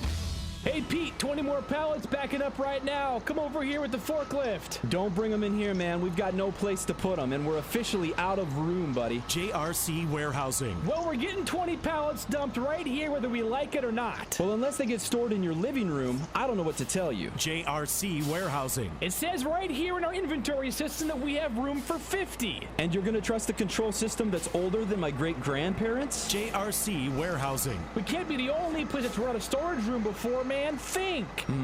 Yeah, how about I go buy one of those magic wands for you? Good luck. JRC Warehousing offers complete solutions for your warehouse and trucking demands. No magic wands needed. Trucking requirements? No problem. Warehouse storage? No problem. Pull a rabbit out of your hat by calling JRC Warehousing for a no-obligation needs analysis and quote. 847-329-5030. That's 847-329-5030. Or visit jrcwarehousing.com. Coming up on Chicago's Morning Answer. We'll get a little inaugural preview with Ed Henry, chief correspondent for Fox News Channel at 8:08. And don't confuse an IED with an IUD. We'll explain, but into the newsroom now we go. Here's Dave Stewart, who's filling in today for Mike Scott. Never get those two confused. Thanks, Amy. Thanks, Dan. The stories we're watching today. Police are investigating after an officer was accused of having a sexual relationship with a high school girl at a school where he was a security guard. Illinois state senators are promising quick action on their version of a budget compromise this week. And the world champion Chicago Cubs are heading to the White House today to be honored for their achievement in the last such ceremony in the Obama administration. In sports, it was the Wild over the Blackhawks 3-2, and the Bulls beat the Grizzlies 108-104. Time now for an update on Fox News on AM 560 The Answer, WIND Chicago. Fox News Radio. I'm Dave Anthony. The inauguration is in 4 days, but more congressional Democrats now say they won't be there to watch President-elect Trump be sworn in. Fox's Rachel Sutherland live in Washington. Dave, Democratic Georgia Congressman John Lewis raised the ire of the president-elect when he said his election is illegitimate. Mr. Trump fought back on Twitter, saying Lewis needs to focus on his own district, which he said is falling apart. Vice President-elect Mike Pence says he hopes Congressman Lewis reconsiders his statement. This is a week where we ought to be coming together. We ought to be standing together this coming Friday, celebrating the peaceful transfer of power. Congressman Lewis doesn't plan to be at the swearing-in ceremony, along with nearly 30 other Democrats who also say they'll sit out the inauguration. Dave. Rachel, President-elect Trump has told the Times of London, I won the election because of strong borders and trade. He also said NATO is obsolete and suggested more countries might leave the European Union. Germany's foreign minister says those comments have caused astonishment. Obamacare supporters held rallies across the country over the weekend after congressional Republicans took a first step toward repealing the health care law. Very few Americans believe that we should repeal the Affordable Care Act without a replacement program to make it better. Senator Bernie Sanders in Michigan, President-elect Trump has told the Washington Post he is close to having a replacement plan that would offer insurance for everybody. At least 5 people are dead after shooting in a Mexican nightclub early this morning. 9 others were wounded during a music festival in Playa del Carmen. No word on if the gunman's been arrested. Tears and grief in Kyrgyzstan, where a cargo plane crashed into a residential area just short of an airport, killing at least 37 people, many of them on the ground, as the fire it caused destroyed at least 15 homes. This is Fox News Radio, fair and balanced. Morning, 32 degrees in Chicago at 8:02 on AM 560 The Answer. I'm David Stewart. We'll see ice and then rain today with a high of 38. A Chicago police officer is accused of having a sexual relationship with an underage girl. Officer Eugene Chardulo appeared in bond court yesterday on charges of criminal sexual assault. The victim attended the same school where Chardulo worked as a part-time security officer. A group of Illinois Democrat elected officials are denouncing Republican efforts to repeal Obamacare. Lawmakers gathered yesterday for a rally at SEIU headquarters in Chicago. Similar rallies were held in other cities across the country. In Springfield this week, Democrat and Republican leaders in the state Senate are promising quick votes on their version of a plan to end the state's 2-year budget deadlock. Their compromise plan includes both new revenue and a spending plan, along with a couple of the reforms that Governor Rauner has been insistent on. Several events today in Chicago are marking Martin Luther King Jr. Day. The 27th annual Reverend Martin Luther King Jr. Scholarship Breakfast takes place this morning. That's at the Hyatt Regency downtown. And some Chicago museums are offering a free admission for the holiday, including the Adler Planetarium, the Art Institute, the Museum of Science and Industry, and the Shedd Aquarium. World Series champion Chicago Cubs are being honored by the president today at the White House. This tribute will be the final sports celebration of the Obama presidency. In sports, it was the Wild over the Blackhawks by the score of 3-2 yesterday. The Bulls beat the Grizzlies 108 104. News, a service of Lead Safe America. More than 1 in 3 American kids does have lead in their blood. No level of lead is safe. Lead poisoning causes learning disabilities and behavioral disorders. Has your child been tested? You can learn more at leadsafeamerica.org. Time now for the AM 560 Business Beat, sponsored by Turnkey.pro. From the Fox Business Network, here's Jenny Cosola. From the Fox Business Network, Luxottica, the company that makes Ray-Ban sunglasses and Chanel eyeglass frames, is merging with French lens maker Essilor. Luxottica also owns Sunglass Hut, Sears Optical, Pearl Vision, and Lens Crafters, among other eye care chains. American Apparel stores will be closing by the end of April. As many as 3,400 employees will lose their jobs. The Los Angeles Times says Gildan Activewear, the Canadian company that purchased bankrupt American Apparel, will also shut down the Los Angeles headquarters. Facebook CEO Mark Zuckerberg is scheduled to testify in a Dallas courtroom tomorrow. He's accused of stealing technology to create the Oculus virtual reality device. Game maker ZeniMax is seeking $2 billion in damages. Wall Street is closed today in observance of the Dr. Martin Luther King Jr. holiday. With the Fox Business Report, I'm Ginny Cosola. AM 560 news time 8:05. We'll check traffic in 2 minutes on AM 560, The Answer. You need to understand that the way you build wealth is you do not use the evening news or CNN or Fox to set the tone of your emotions around your investing. The Dave Ramsey Show. If you're thinking of changing your investing patterns because you're watching the news, you need to turn off the news. You are in charge of your destiny. Dave Ramsey. Weeknights starting at 7. Presented by Wintrust Community Bank on AM 560. The Answer. How do you become America's best-selling brand? Test drive a Ford Escape and find out. With available EcoBoost power and a host of class-exclusive features designed to make life better. Compare Ford Escape next to a Toyota RAV4 or Honda CR-V, and the reasons start to stack up. The 2017 Escape. That's Ford. And that's how you become America's best-selling brand. Sales claim based on 2016 calendar year sales. Hiring is the most challenging part of my job. We started using ZipRecruiter about 3 months ago. One click and my job was posted to 200 plus job boards, all the top sites. All of the candidates came to my dashboard, and it's easy to compare them. And I couldn't believe the number of great applicants we got. I don't know how we hired before ZipRecruiter. Find the best candidates with ZipRecruiter, where your job is just one click away from 200 plus job sites. And right now you can try ZipRecruiter free. Just go to ZipRecruiter.com/find. That's ZipRecruiter.com/find. 8:06. So check the roads now from the Guardian Security Services Traffic Center and Jim Talamonte. Thanks, David. Traffic is mostly light on the expressways, this being a holiday for many. The Edens runs 19 minutes either way between Lake Cook and Montrose. The Kennedy is a little heavy, division to Randolph. 21 minutes, O'Hare to downtown. Outbound 29 is slow from Montrose to past Harlem. Inbound Eisenhower delays start at St. Charles. 32 minutes, Thorndale to the Loop. 17 from Manheim. Outbound is fine now. 29, Post Office Thorndale. Down Stevenson, it's a 3 or 4 minute delay from past the Ryan to Lakeshore Drive. Outbound, it's clear. The Ryan, 15 minutes either way between 95th and downtown. I-57, Bishop Ford, all good. Southbound Lakeshore Drive, it's a little sluggish from before Michigan Avenue to Chicago Avenue around the curve. Southbound Tri-State slow 120 to 176. Northbound a crash at 137 is cleared. The other tollways are now fine. No problem. Streetport in northwest Indiana. Lots of flight issues, though, this morning due to weather across the country. Traffic answers when you need them most. I'm Jim Talamonte on AM 560, The Answer. And now your forecast. A service of aircomfort.com, providing the right climate for business since 1935. And here's meteorologist Kevin Snyder. A winter weather advisory remaining in effect until noon today.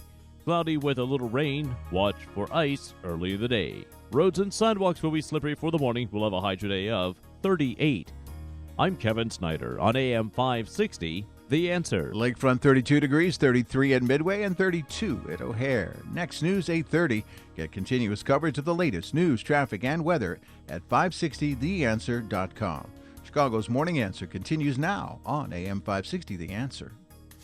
This hourly segment is sponsored by Let's Talk Business Radio. Every Saturday afternoon at 1, you'll learn how to navigate your company's marketing and take advantage of some great deals for your business. Good morning. Welcome to your Monday morning briefing. Here's what you need to know to start your day.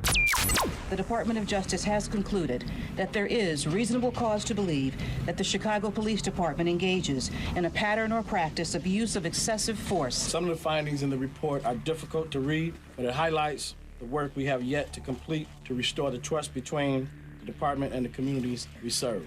I don't see this president-elect as a legitimate president. And to hear John Lewis, a man that I served with, that I respect, to question the legitimacy of the election and to say that Donald Trump will not be a legitimate president was deeply disappointing to me.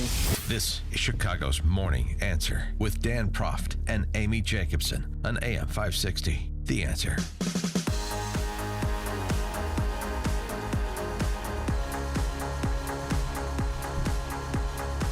Good morning, Dan and Amy. Well, it's not just John Lewis that Trump was sparring with via Twitter over the weekend. Also, outgoing CIA Director John Brennan, who criticized Trump in terms of his understanding of Russia and the threat Russia poses, to which Trump responded via Twitter that maybe Brennan was the leaker of that dossier. The dossier. He suggested maybe he is the inside man, despite assurances from Director of National Intelligence, outgoing Director of National Intelligence, John Clapper, that the leak did not come from inside the intelligence community. Here's what Brennan had to say. I don't think he has a full appreciation of Russian capabilities, Russians' intentions, and actions that they are undertaking in many parts of the world. And that's what the obligation and responsibility of the intelligence community is. I very much hope that our relationship with Russia improves in the coming administration. But there is a fair amount of responsibility on Russia's part to change their behavior, change their actions. I think he has to be mindful that he does not yet, I think, have a full appreciation, understanding of what the implications are of going down that road, as well as making sure he understands what Russia is doing. Yeah, it was gentle criticism. I mean, until you're the President of the United States, I don't know that anybody would have a full appreciation because they don't have access to all of the information that only a President of the United States has access to with respect to Russia or anybody else.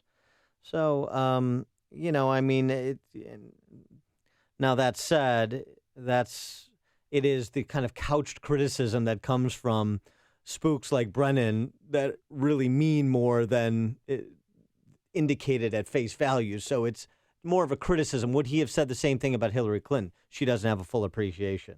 Well, she had been Secretary of State. You could argue so. But I think there is something that's pointed about it beyond just he's not president yet, so he doesn't know everything that a president does know and that he will know. So it was cautionary. But one thing in response to Brennan and in response to the intelligence community and all of this, because you heard from Obama as well, you know, you're going to have a good relationship with the intelligence community and so forth. Well, of course, that's true. That's ideal. But listen to what Bob Woodward said on Chris Wallace's show. Bob Woodward, no card-carrying Republican, not part of the vast right-wing conspiracy. I think even the nasty women that are going to invade the mall over the weekend would concede that point. Listen to what Bob Woodward said about the intelligence community and how they've handled this matter. When those former CIA people said these things about Trump, that he was a recruited, agent of the Russian... Useful fool. Yeah, and a useful fool. I mean, they started this, and in Trump's mind, he knows the old adage, once a man, always a CIA man. And no one came out and said those people shouldn't be saying things. So then Act 2 is the briefing when this dossier is put out. I've lived in this world for 45 years where you get things and people make allegations. That is a garbage document. It never should have been presented as part of an intelligence briefing. As you suggested, other channels have the White House counsel give it to Trump's incoming White House counsel. So Trump's right to be upset about that. And I think if you look at the real chronology and the nature of the battle here, those intelligence chiefs who are the best we've had, who are terrific and have done great work, made a mistake here. And when people make mistakes, they should apologize. Do you think though, that Brennan was the leaker of the fake news? I have no idea. I'm not going to accuse Brennan without substantiation, and I don't think it's appropriate for Trump to ask an open-ended question about Brennan being the leaker. That's what Trump does. I don't agree with that. But what Woodward said is important, too. You can't look at this in isolation. You have to look at this on a continuum, Act 1 and Act 2. And the military-industrial complex and portions of the intelligence community kind of at war with Trump from the campaign forward. That's important. Glenn Greenwald, the journalist, we talked about his appearance last week on Tucker Carlson's show, where he was suggesting that as well. Now, he's had an interesting relationship with Julian Assange. Julian Assange has made him kind of the journalist of record, at least prior to Hannity, when it comes to some of the WikiLeaks matters. But saying essentially the same thing. And we talked to Bret Baier last week about, going back to Bret Baier's forthcoming book, 3 Days in January, about Ike and his farewell speech, which included a warning to the nation about the burgeoning military-industrial complex. There is this fourth branch of government, the bureaucracy, and bureaucracy in the most sensitive areas like intelligence and national security, and they're not immune from politicization. And so they should be on watch for tendencies in that direction like anybody else, particularly because their positions and the work they do is so important. And, if there are elements that are seeking to undermine the President of the United States, like you'd see in a banana republic, then those elements need to be rooted out. I mean, that's not castigating the intelligence community writ large, but it's kind of raising the point that Bob Woodward raises in no uncertain terms right there. For more on this topic and many others, we're pleased to be joined by our friend Ed Henry, the chief national correspondent for Fox News Channel. Ed, thanks so much for joining us. Appreciate it. Amy, how are you? Good. So, what about that? We're just talking about a couple of the rhetorical battles over the weekend, Trump versus John Lewis, but Trump versus John Brennan and the intelligence community, and what Bob Woodward had to say on Wallace's show. Well, we can talk about both, but I mean, you start there. I don't think anybody's hands are clean, as you lay it out very fairly, which is that, on one hand, the intelligence community should be obviously a lot more careful about sort of what they're sharing, not just with the president-elect, but what is leaking out. I mean, Donald Trump, the president-elect, has a fair point that here we are, all of this spilling out during the transition. It does not bode well for the weeks and months ahead in terms of him taking power and seeing all this intelligence, some of it completely unverified, just leaking out. On the other hand, it also doesn't make a whole lot of sense for the incoming president to be picking a battle with the intelligence community that he needs to help keep the country safe. And while there may be some bad actors who have been leaking, while there may be some bad actors who went with unverified information, there are hundreds and hundreds of intelligence officials many of whom either supported Donald Trump in the campaign or just are apolitical. They're just focused on getting the intelligence right. And have they made mistakes? Yes, they've made major mistakes in recent years. Everybody makes mistakes. But at the end of the day, their job is to keep the country safe. And that's something that both parties obviously are and should be concerned about. And so my broader point is nobody's hands are clean here. But at the end of the day, is this what the incoming president wants to spend his time on, which is, tweeting back and forth about, who's to blame in the intelligence community when he's about to have a whole series of issues hit his desk and hit his desk hard. Well, what's the number one series of issues that you're talking about? What's going to hit his desk hard? Well, I think national security is always the top issue. We all want to talk about the economy in the campaign, and I think your listeners want to hear about the economy, and that's certainly undoubtedly issue number one to them. And we could talk about that and talk about health care and the president-elect's comments to the Washington Post about how to try and fix Obamacare, not just repeal it, but come up with something that works better, which is an important priority as well. And I suspect for a lot of your listeners, education is important as well for their children. But if we don't have strong national security, if your listeners are not safe, and the president-elect talked about this in the campaign and has talked about it during the transition about terror attacks and the like. Think about also what's happening in Syria and the situation with Russia. Think about the Mideast, what happened at the UN with Israel. This has been a very, very busy presidential transition, and so it's always hard to kind of categorize all these issues, but he's going to have dozens of them literally hitting his desk on January 20th and 21st after being sworn in, and it's no longer just something you're tweeting about. It's actually something that you're responsible for. and I think that was part of John Brennan's point on Fox News Sunday, that, all of these issues are important, but national security stands above all. After the first week of confirmation hearings, I wonder if it's your sense that the Democrats' target list of 8 or so for defeat, 8 or so nominations, has been winnowed down to maybe Betsy DeVos and Scott Pruitt forthcoming. Those two, and I still think Rex Tillerson as Secretary of State may have some issues because that's less about a Democratic hit list and more about maybe I wouldn't call it a Republican hit list, but there are Republicans like Marco Rubio who have legitimate questions about Tillerson and his relationship with Russia. Other questions, for example, that popped up in his confirmation hearing about Iran sanctions and some of the lobbying he and others at Exxon may have been doing on that very sensitive issue. And so I think the broader point is that the Democrats made a lot of noise with this hit list, and as you rightly point out, wanted to take out something like 8 nominations. There's no way that's going to happen. I mean, the Republicans have the votes on most of these nominations, largely, by the way, thanks to Harry Reid. They should thank Harry Reid for that because as the Senate Democratic leader, you remember, he changed the rules so that filibusters really don't matter in these nominations, and the Republicans have the 51 votes on almost any of these nominations. That's why the Tillerson one I'd keep an eye on because it's a rare one where you may see some Republicans jump ship, and then Donald Trump will have a problem. That was very nice of Harry Reid. Yeah, Harry Reid really helped Donald Trump. Yeah, appreciate that. Well, speaking of Rex Tillerson, I was reading some transcripts of the confirmation hearings over the weekend, and Rex Tillerson never discussed Russia with Donald Trump. That right. just blows my mind. Either he's telling the truth and you're concerned as to why he hasn't spoken about Russia, the president-elect, or he's fibbing under oath. I don't want to use the word lie because we don't know if he's lying or not, but you're right. I don't know which is worse. Is it that Rex Tillerson is not telling the truth, or that Rex Tillerson is telling the truth and he and the president-elect haven't had a chance to talk about Russia yet? I mean, that would be surprising because as I recall, it's been a few weeks. As I say, it's been pretty busy, and so if you think back, this wasn't that long ago when we were talking about Mitt Romney or Rudy Giuliani as potentially Secretary of State. Remember that? It seems almost like a year ago, but it was only weeks ago, a couple months ago. But Rex Tillerson, as you recall, came in for at least 2 job interviews, as I recall, and I'm kind of stunned that he'd say that Russia didn't come up. I want to get your take on this. Help to kind of translate this because I'm a little confused.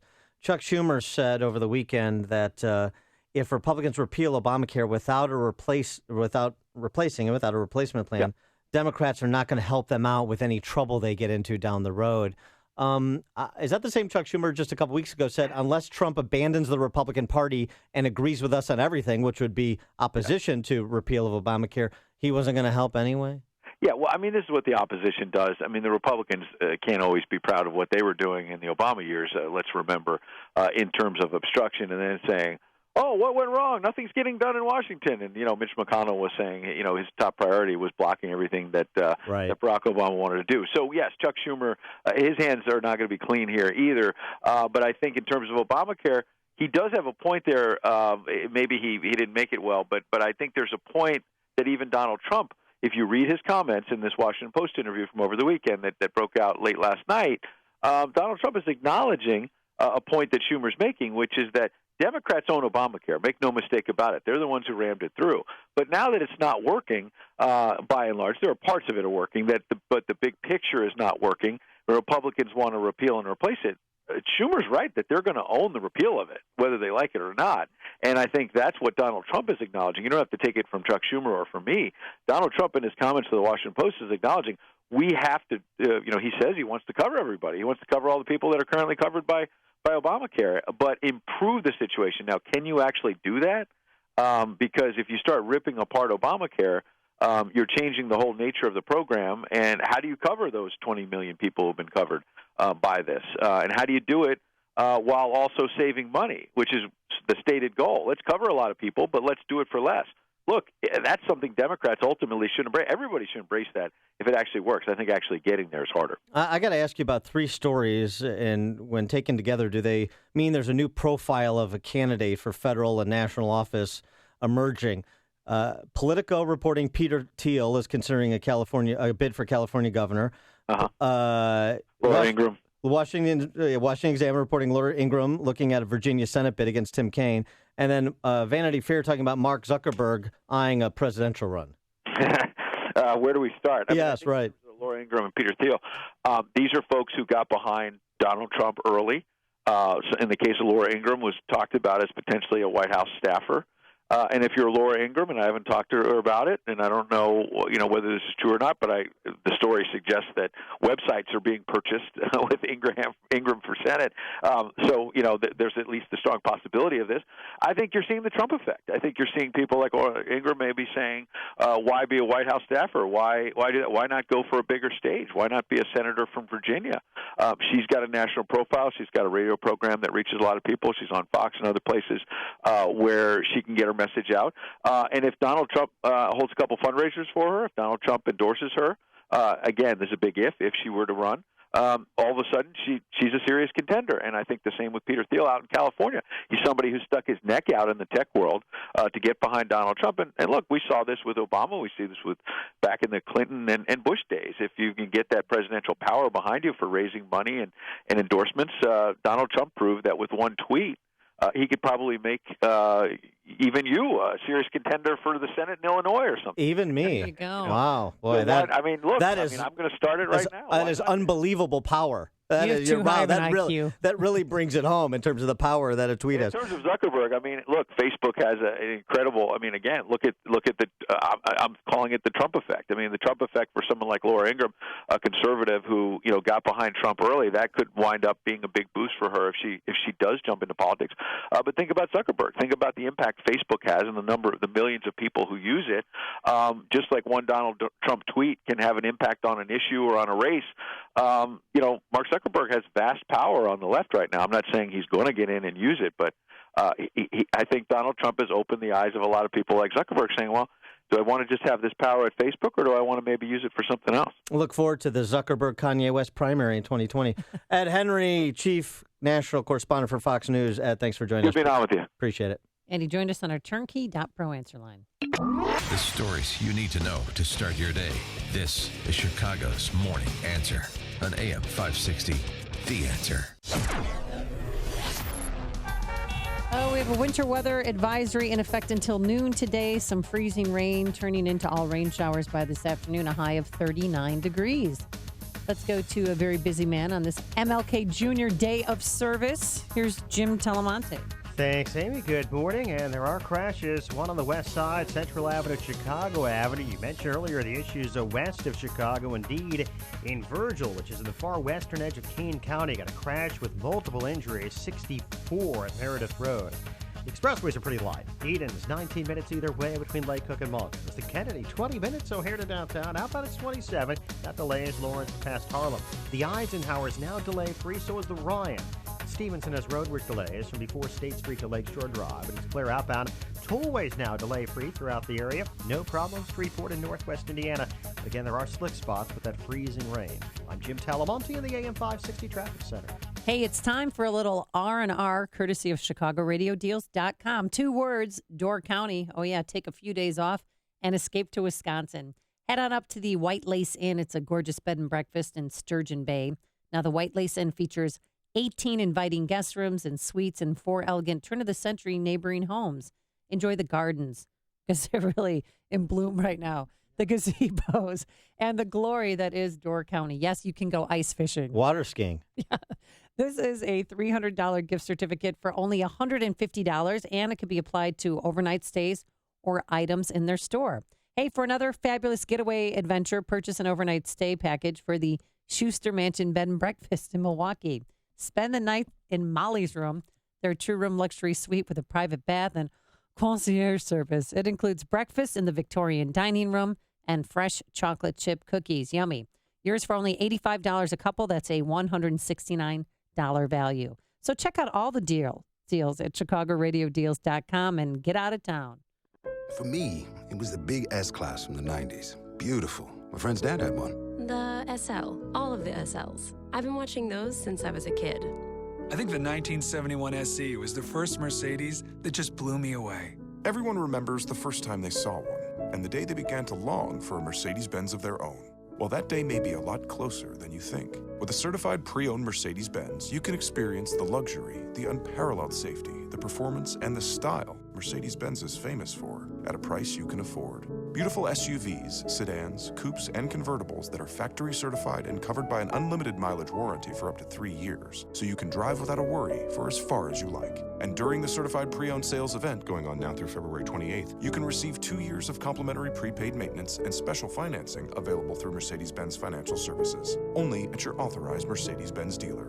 You've waited long enough. See your authorized Mercedes-Benz dealer for complete details and limitations on certified pre-owned warranties. A couple years ago, I had a severe accident which disabled my right hand and caused chronic pain and complete suffering. It took many years before really we figured out exactly what it was or how to treat it. My whole goal was I did not want to be on high levels of pain medicine. After some time, I went to see Dr. Kenneth Candido to try to figure out the source of the pain and a solution and how to solve it. He listens. I'm going to cry because it's so real. I've been through so much, and he wants to help his patients, and he's there for me whenever I need him. This is Ken Candido of Chicago Anesthesia Pain Specialists. I have a simple message for you. If you or someone you love or someone you know has chronic pain, contact us. Treating chronic pain issues is what we do. We can make it better. Get an appointment and let's talk. MyPainChicago.com, MyPainChicago.com. All the info is available at MyPainChicago.com. Let's make you pain-free. Hi, this is Andy Bizup from Midwest Performance Cars. We want to be a part of making 2017 your best year for auto service. Experience our transparent repair process with pictures and video to clearly show you what's going on with your car. One-on-one personalized attention you won't get anywhere else. And the Midwest Performance Cars 3-year, 100,000-mile warranty is the best in the business, period. You'll get expert trained technicians taking care of your European vehicle and treating it like their own. We regularly get customers from other shops and dealerships that can't diagnose or repair their vehicle. And at Midwest Performance Cars, your convenience is our priority. Eliminate the hassle of the usual repair ordeal while your car receives the best care. The drop-off process takes less than 5 minutes, and complimentary Uber and Lyft service take you wherever you need to be. Call Midwest Performance Cars today at 312-432-9492 or book online at MidwestPerformanceCars.com. AM 560, The Answer. Hey, join Michael Medved for a special luncheon on Thursday, February 2nd, when he retells the story of the American Miracle. It's presented by our good friends over there at Active Alarm Company. Tickets start at $32, and they include a plated lunch, and there's a VIP tickets are available and include a meet and greet with Michael Medved, plus a copy of his new book, which I know he will sign for you. So visit 560theanswer.com/miracle for more information. And right now you can win a pair of tickets by being caller number 10 to 312-642-5600. Again, caller number 10 wins a pair of tickets to see Michael Medved. Coming up on Chicago's Morning Answer. Why is your town out of cash? Chuck Marrone from strongtowns.org explains at 8:38. First into the newsroom we go. Here's Dave Stewart sitting in today for Mike Scott. Thanks, Amy. Thank you, Dan. Good morning. 32 degrees in Chicago at 8:32 on AM 560. The Answer. Ice this morning, then rain later on today, a high of 38. Officials expect as many as 900,000 people to attend the presidential inauguration this week to watch Donald Trump be sworn in as the next commander-in-chief. Charles Hale with Bikers for Trump says he'll be there. I am looking forward to supporting Donald J. Trump for making America great again and supporting him being sworn into office. There will be about 28,000 law enforcement officials on hand to help keep things safe, as the event is slated to draw at least 63 different demonstration groups in addition to the spectators. Utah Congressman Jason Chaffetz says conflict of interest violations from President-elect Donald Trump are still only just speculation. He has done a financial disclosure, which has gone through the Office of Government Ethics. I think he's done that twice. That is his duty under the law. I hear no complaints about that. Chaffetz told ABC's This Week he believes Trump has complied with the law. Chicago police say 24 people have been shot across the city over the weekend, 8 of them fatally. Shortly after midnight Sunday on the west side, police officers chased and shot an armed man several times in the East Garfield Park neighborhood. Police believe he had been involved in another shooting because they found a 51-year-old woman shot in the chest and another woman who might have been injured in that first shooting.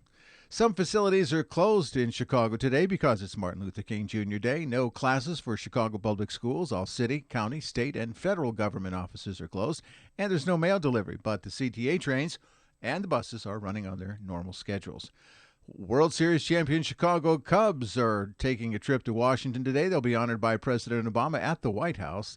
That will be the final sports celebration of the presidency of Obama. In sports, Wild over the Blackhawks 3-2. The Bulls handled the Grizzlies 108-104. News and service of LifeLock. You grabbing coffee or breakfast this morning? Well, if you swipe your card, you do leave a trail of digital information that thieves can use to steal your identity. Ever hear of LifeLock?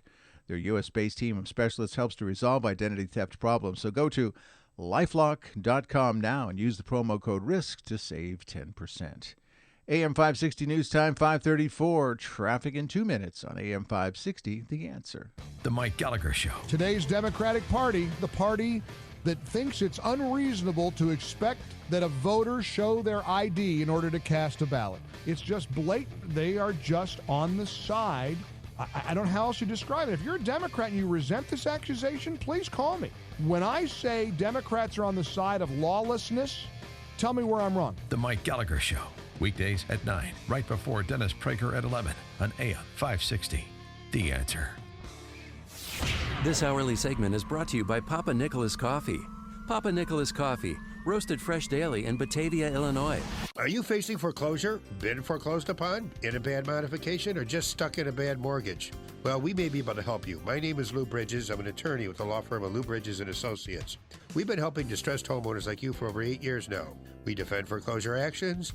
We bring claims against the banks and the servicers for wrongful foreclosure and other violations of mortgage servicing regulations. And we help people negotiate modifications of their existing mortgages, often including principal reductions. Give us a call. We provide free consultations. I guarantee you it will not be a sales pitch. We will give you our honest analysis, counsel, and advice regarding your options. Hi, this is Rayanne from Lou Bridges & Associates. I am one of the loan modification processors here, and if you are in need of any additional information in regard to a loan modification, please contact the office. Go to bridgeslaw.net or call 224-513-1231.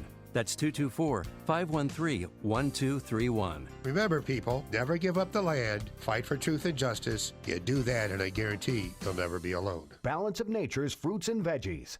I had gout in both my knees, and it's gone. Well, I'm pretty stupid. I should have ordered it 15 years ago. It's the most effective product that I've ever bought in my life. He had eczema on his hand, and it cracked for years. He did anything from doctor, every cream, everything. And 3 months on the veggies and fruit, it was gone. They're just awesome. They keep asking me, what am I doing? I told them what I did with my cholesterol. I had the blood test, right? And it went down 100 points. 262, now it's 162. Everything is just perfect. Balance of Nature is celebrating its 20th anniversary by providing you the best offer they've ever given. 2 free months of fruits and veggies and free shipping. Call now for details. Call 1-800-2468-751.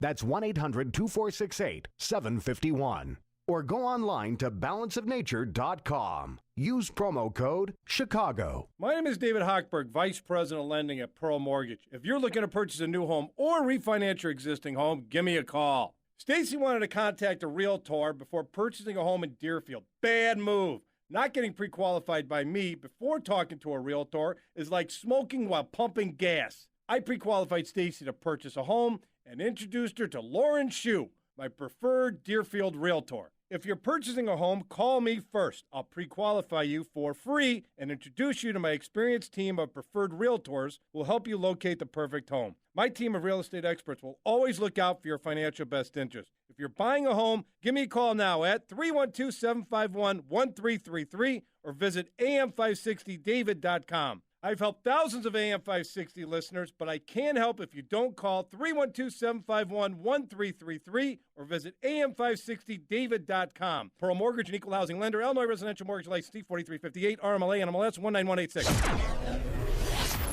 At 8:37 from the Guardian Security Services Traffic Center, here's Jim Talamonte. Thanks, David. All clear on the Edens. 19 minutes either way between Lake Cook and Montrose. Inbound Kennedy, just a little sluggish Division to Ohio. 21 minutes O'Hare to downtown. Outbound 25, the delay is from Central to Harlem. The Eisenhower's delay free at the moment. Stevenson inbound, slow from before State to Lakeshore Drive. 36 minutes, 3:55 to the drop. Outbound 5 to 34. The Rhine, believe it or not, is delay-free. Same true of I-57 and the Bishop Ford Freeway. Lakeshore Drive just fine. No delays to report on the area tollways or in northwest Indiana. There are quite a few flight delays and some cancellations.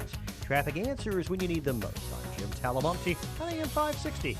The Answer. And now your forecast, a service of aircomfort.com, providing the right climate for business since 1935.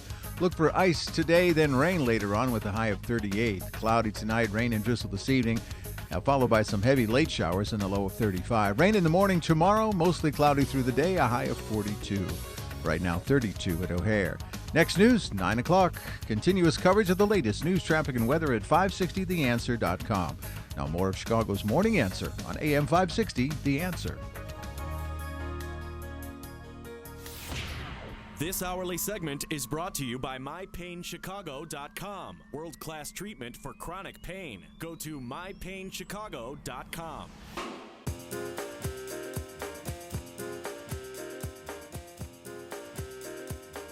Good morning, Dan and Amy. So, why is your town out of money? Seems to be an appropriate question to ask about Illinois as well as it does other states. Normally, the discussion is about unfunded pension liabilities. A lot of discussion in this state about pension pushdown to local school districts. With the largest unfunded pension liability in the country, you can understand why people are focused there, in addition to what we just saw and we talked about last week with North Riverside, moving to try and privatize their fire department because they cannot afford to keep up with the pension payments that are required for their retired firefighters. But that's just one problem, at least according to Chuck Marrone at strongtowns.org, who has a very interesting piece called The Real Reason Your City Has No Money, and it's because of growth Ponzi schemes. What is that? We're pleased to be joined by Chuck Marrone to decipher that for us. Chuck, thanks for joining us. Appreciate it. Hey, thanks for having me. Happy to be here. So you mentioned Lafayette, Louisiana as kind of a case study in this piece that I'm referring to at strongtowns.org, The Real Reason Your City Has No Money. And it ultimately gets to this problem that extends well beyond this case study of Lafayette, Louisiana, to growth Ponzi schemes that have been embarked upon by local units of government in concert with the state and federal government since World War II. Can you kind of break this down for us? Yeah. Well, before World War II, growth and development was largely a local concern. If we were going to have growth in our neighborhoods and our cities, that was going to happen at the local level. It was going to happen kind of slow and incrementally and be, in a sense, like resilient. I mean, you weren't going to build stuff at the local level that you couldn't afford to take care of. After really the Depression of World War II, we had morphed our economy so that growth at the local level was something that was a shared responsibility between cities and then state and federal government. And for a lot of reasons having to do with national economic statistics, we needed to grow our economy. And from the federal level, we started to pump money into things like infrastructure and roads and sewers and what have you. At the local level, what this did is it gave us a lot of growth. I mean, cities grew outward very quickly. But in the process, they took on a lot of promises, a lot of liabilities. We'll fix that pipe. We'll fix that road. We'll come back and repair that sidewalk a generation from now. You saw in the 70s and 80s how when things started to slow down, what a lot of governments did is they made these promises, and you mentioned pensions. When we didn't have the money to make good on everything that we did, we basically took on debt and then said, we'll pay you later. We'll catch up with you in the future because, we're going to grow and everything will work out well. The reality is now we're here today, and when we look at a city like Lafayette or others that we've modeled around the country, what we see is that they have so much liability in the ground, so many things that they promised to do in order to attract all that growth, that there's no possible way they can fix it and maintain it all. They're literally insolvent and going broke. And this is particularly relevant because we're talking about an incoming administration and an incoming president that has talked about another $1 trillion infrastructure program, as we've seen from previous administrations. There's no doubt. And I think, one of the dangers today is to look back at the 50s and 60s in this country, which, the last election was a lot about for both candidates. Looking back at that time period and saying, this was the glory days of America. What did we do then? Well, we spent money on infrastructure So let's go do that again, and America will be great again. And, yes, at the federal level, it's pretty easy to create GDP growth and lower unemployment in the short term if you're going to spend $1 trillion building stuff. The problem is our local governments take on those liabilities long term. I mean, the promises, the old economist adage, you dig a ditch and you fill it back in, right, works in terms of creating jobs.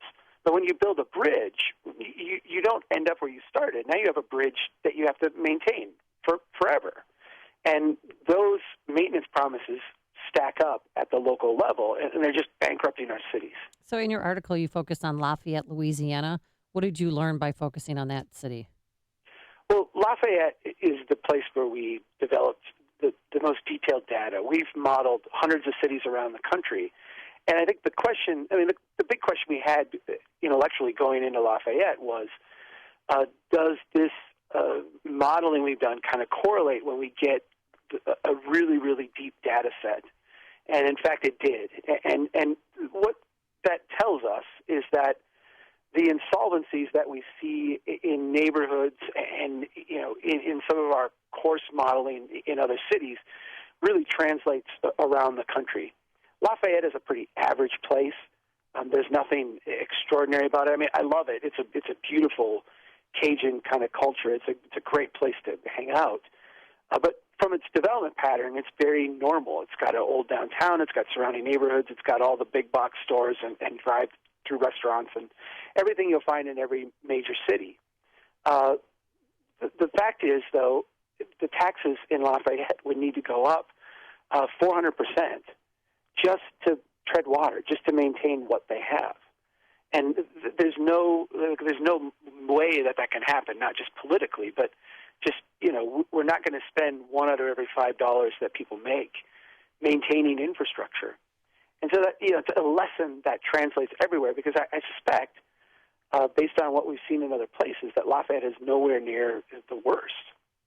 Well, and so the other issue with this, you talk about kind of federal and state doing this in concert with local, is perverse incentives to spend money you wouldn't otherwise spend. So I think, for example, of a particular boondoggle, in my estimation, that's been advanced in Illinois and the Midwest for the last several years, high-speed rail. Because the real problem in Illinois is we can't get to Toledo fast enough.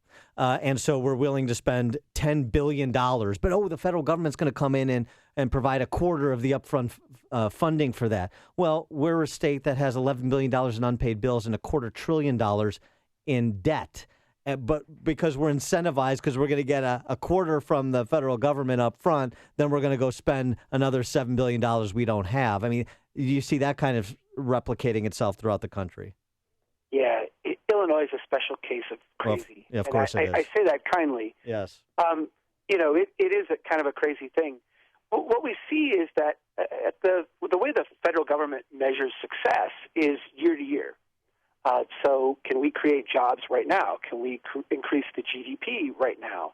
And infrastructure is a great way to do that. I mean, it's been proven over time that when you go out and spend money on high-speed rail or new bridges or even going out and building frontage roads and what have you, you create a lot of growth at the federal level, and that results in tax receipts and people getting reelected and ribbon cuttings and what have you. But the liabilities, the promises, if you were keeping a balance sheet, which, by the way, local governments don't do, if you were keeping a balance sheet at the local level, you would see that we're just racking up all these long-term promises. And that is not reflected anywhere in the federal government's accounting. Right. When I'm a civil engineer. I worked many years doing projects exactly like you described. There are things that we would never do at the city level. They would be absurd. We would never consider doing them. But because we can get 80%, 90% funded by the federal government, now all of a sudden it's just a matter of how do you come up with that local match. And we'll, stretch to do that, and we'll borrow money, and we'll raise taxes, and we'll put off other projects, like maintaining critical things in order to get this money. But then at the end of the day, 20 years from now, 30 years from now, someone has to come back and fix all that. Well, so the question is, with respect to all this infrastructure, like with respect to pensions, where we're at now, is where do we go from here? Do we start raising sewer systems and bridges? Obviously not. So what do we do? Well, because problems have solutions, and we tend to treat these things like they're problems with a solution. Predicaments have outcomes, and we've actually moved beyond problems now to where we're dealing with predicaments. I mean, we've created for ourselves a big predicament, and there really isn't a solution. There's a lot of outcomes. I think the urgency that we see right now is if we're going to spend $1 trillion at the federal level, let's not spend this money making this predicament worse. Let's actually start dealing with some of the transition costs. So at the city level, we're going to have to make some difficult decisions about what we maintain and what we don't. That seems bizarre to us, yet you only have to look a little bit east of you guys to Detroit to see a city that really, in essence, got started 2 decades earlier doing this kind of development pattern and arrived at the logical destination a couple decades ahead of everybody else. They've had to make those difficult decisions there. We don't have enough money to maintain and fix everything. What do we let go? What do we not do? How do we start to change as a city? Yeah, and Detroit was scarifying the roads and turning kind of white elephants into farmland. Yeah, they have organic farming there. It may be a dystopian. It's not a Cormac McCarthy novel anymore. It's the future. It is, and Detroit, whatever your kind of messed up political narrative is, you can apply it to Detroit. And I think that that's sad because there's so many lessons to be learned in Detroit. Back in the early 1900s, Detroit was one of the top 5 cities of the world. Yeah. It was a spectacular place. And they kind of led the way in the United States in ripping up our neighborhoods and running highways through the middle of them and moving everybody out to the edge. And they just reached the insolvency that creates a lot quicker than the rest of us have. He is Chuck Marrone from strongtowns.org. He's the founder and president of strongtowns.org. Really good stuff, very interesting. It's worth checking out the real reason your city has no money and multiple parts to that. Chuck Marrone, thanks so much for joining us. Appreciate it. Thanks for having me. You guys take care. Yeah, you too. And he joined us on our turnkey.pro answer line. Connect with Dan and Amy using the AM 560 mobile app. Download it today at 560theanswer.com/mobile. Today we have a winter weather advisory in effect until noon today because of on and off freezing rain. It's particularly getting hit hard in the western suburbs, but rain showers all by this afternoon, a high of 39 degrees. Let's get the latest on the roadways. Any traffic tie-ups? Here's Jim Telemonte with the answer. Well, Amy, traffic volume is very light. We have 2 significant expressway delays right now. One of them is due to construction. There's lots of it in that area around McCormick Place. A lot of building and construction going on there, and you have delays because of it. Had it most of the time the last few weeks on that inbound Stevenson. It's slow right now from before State Street to Lakeshore Drive. At the moment, just a 2 or 3 minute delay. Clear outbound. Then there's the Kennedy outbound, heavy Foster to Harlem. That's just a 3 minute delay now. Elsewhere on the expressways and tollways, traffic volume is light. There continue to be some crashes, especially in the suburbs with freezing rain continuing to come down. Lots of flight delays at Chicago's airports, especially O'Hare. I'm Jim Talamonte in the AM 560 Traffic Center. Hey, want to get away, want to go somewhere warm and have a great time? Then come with us to Punta Cana, Dominican Republic. That's where we're heading this year, and you don't want to miss out. It's a great brand new spanking resort, adults only. It's the Secrets Cap Cana Resort and Spa, and it has unlimited luxury.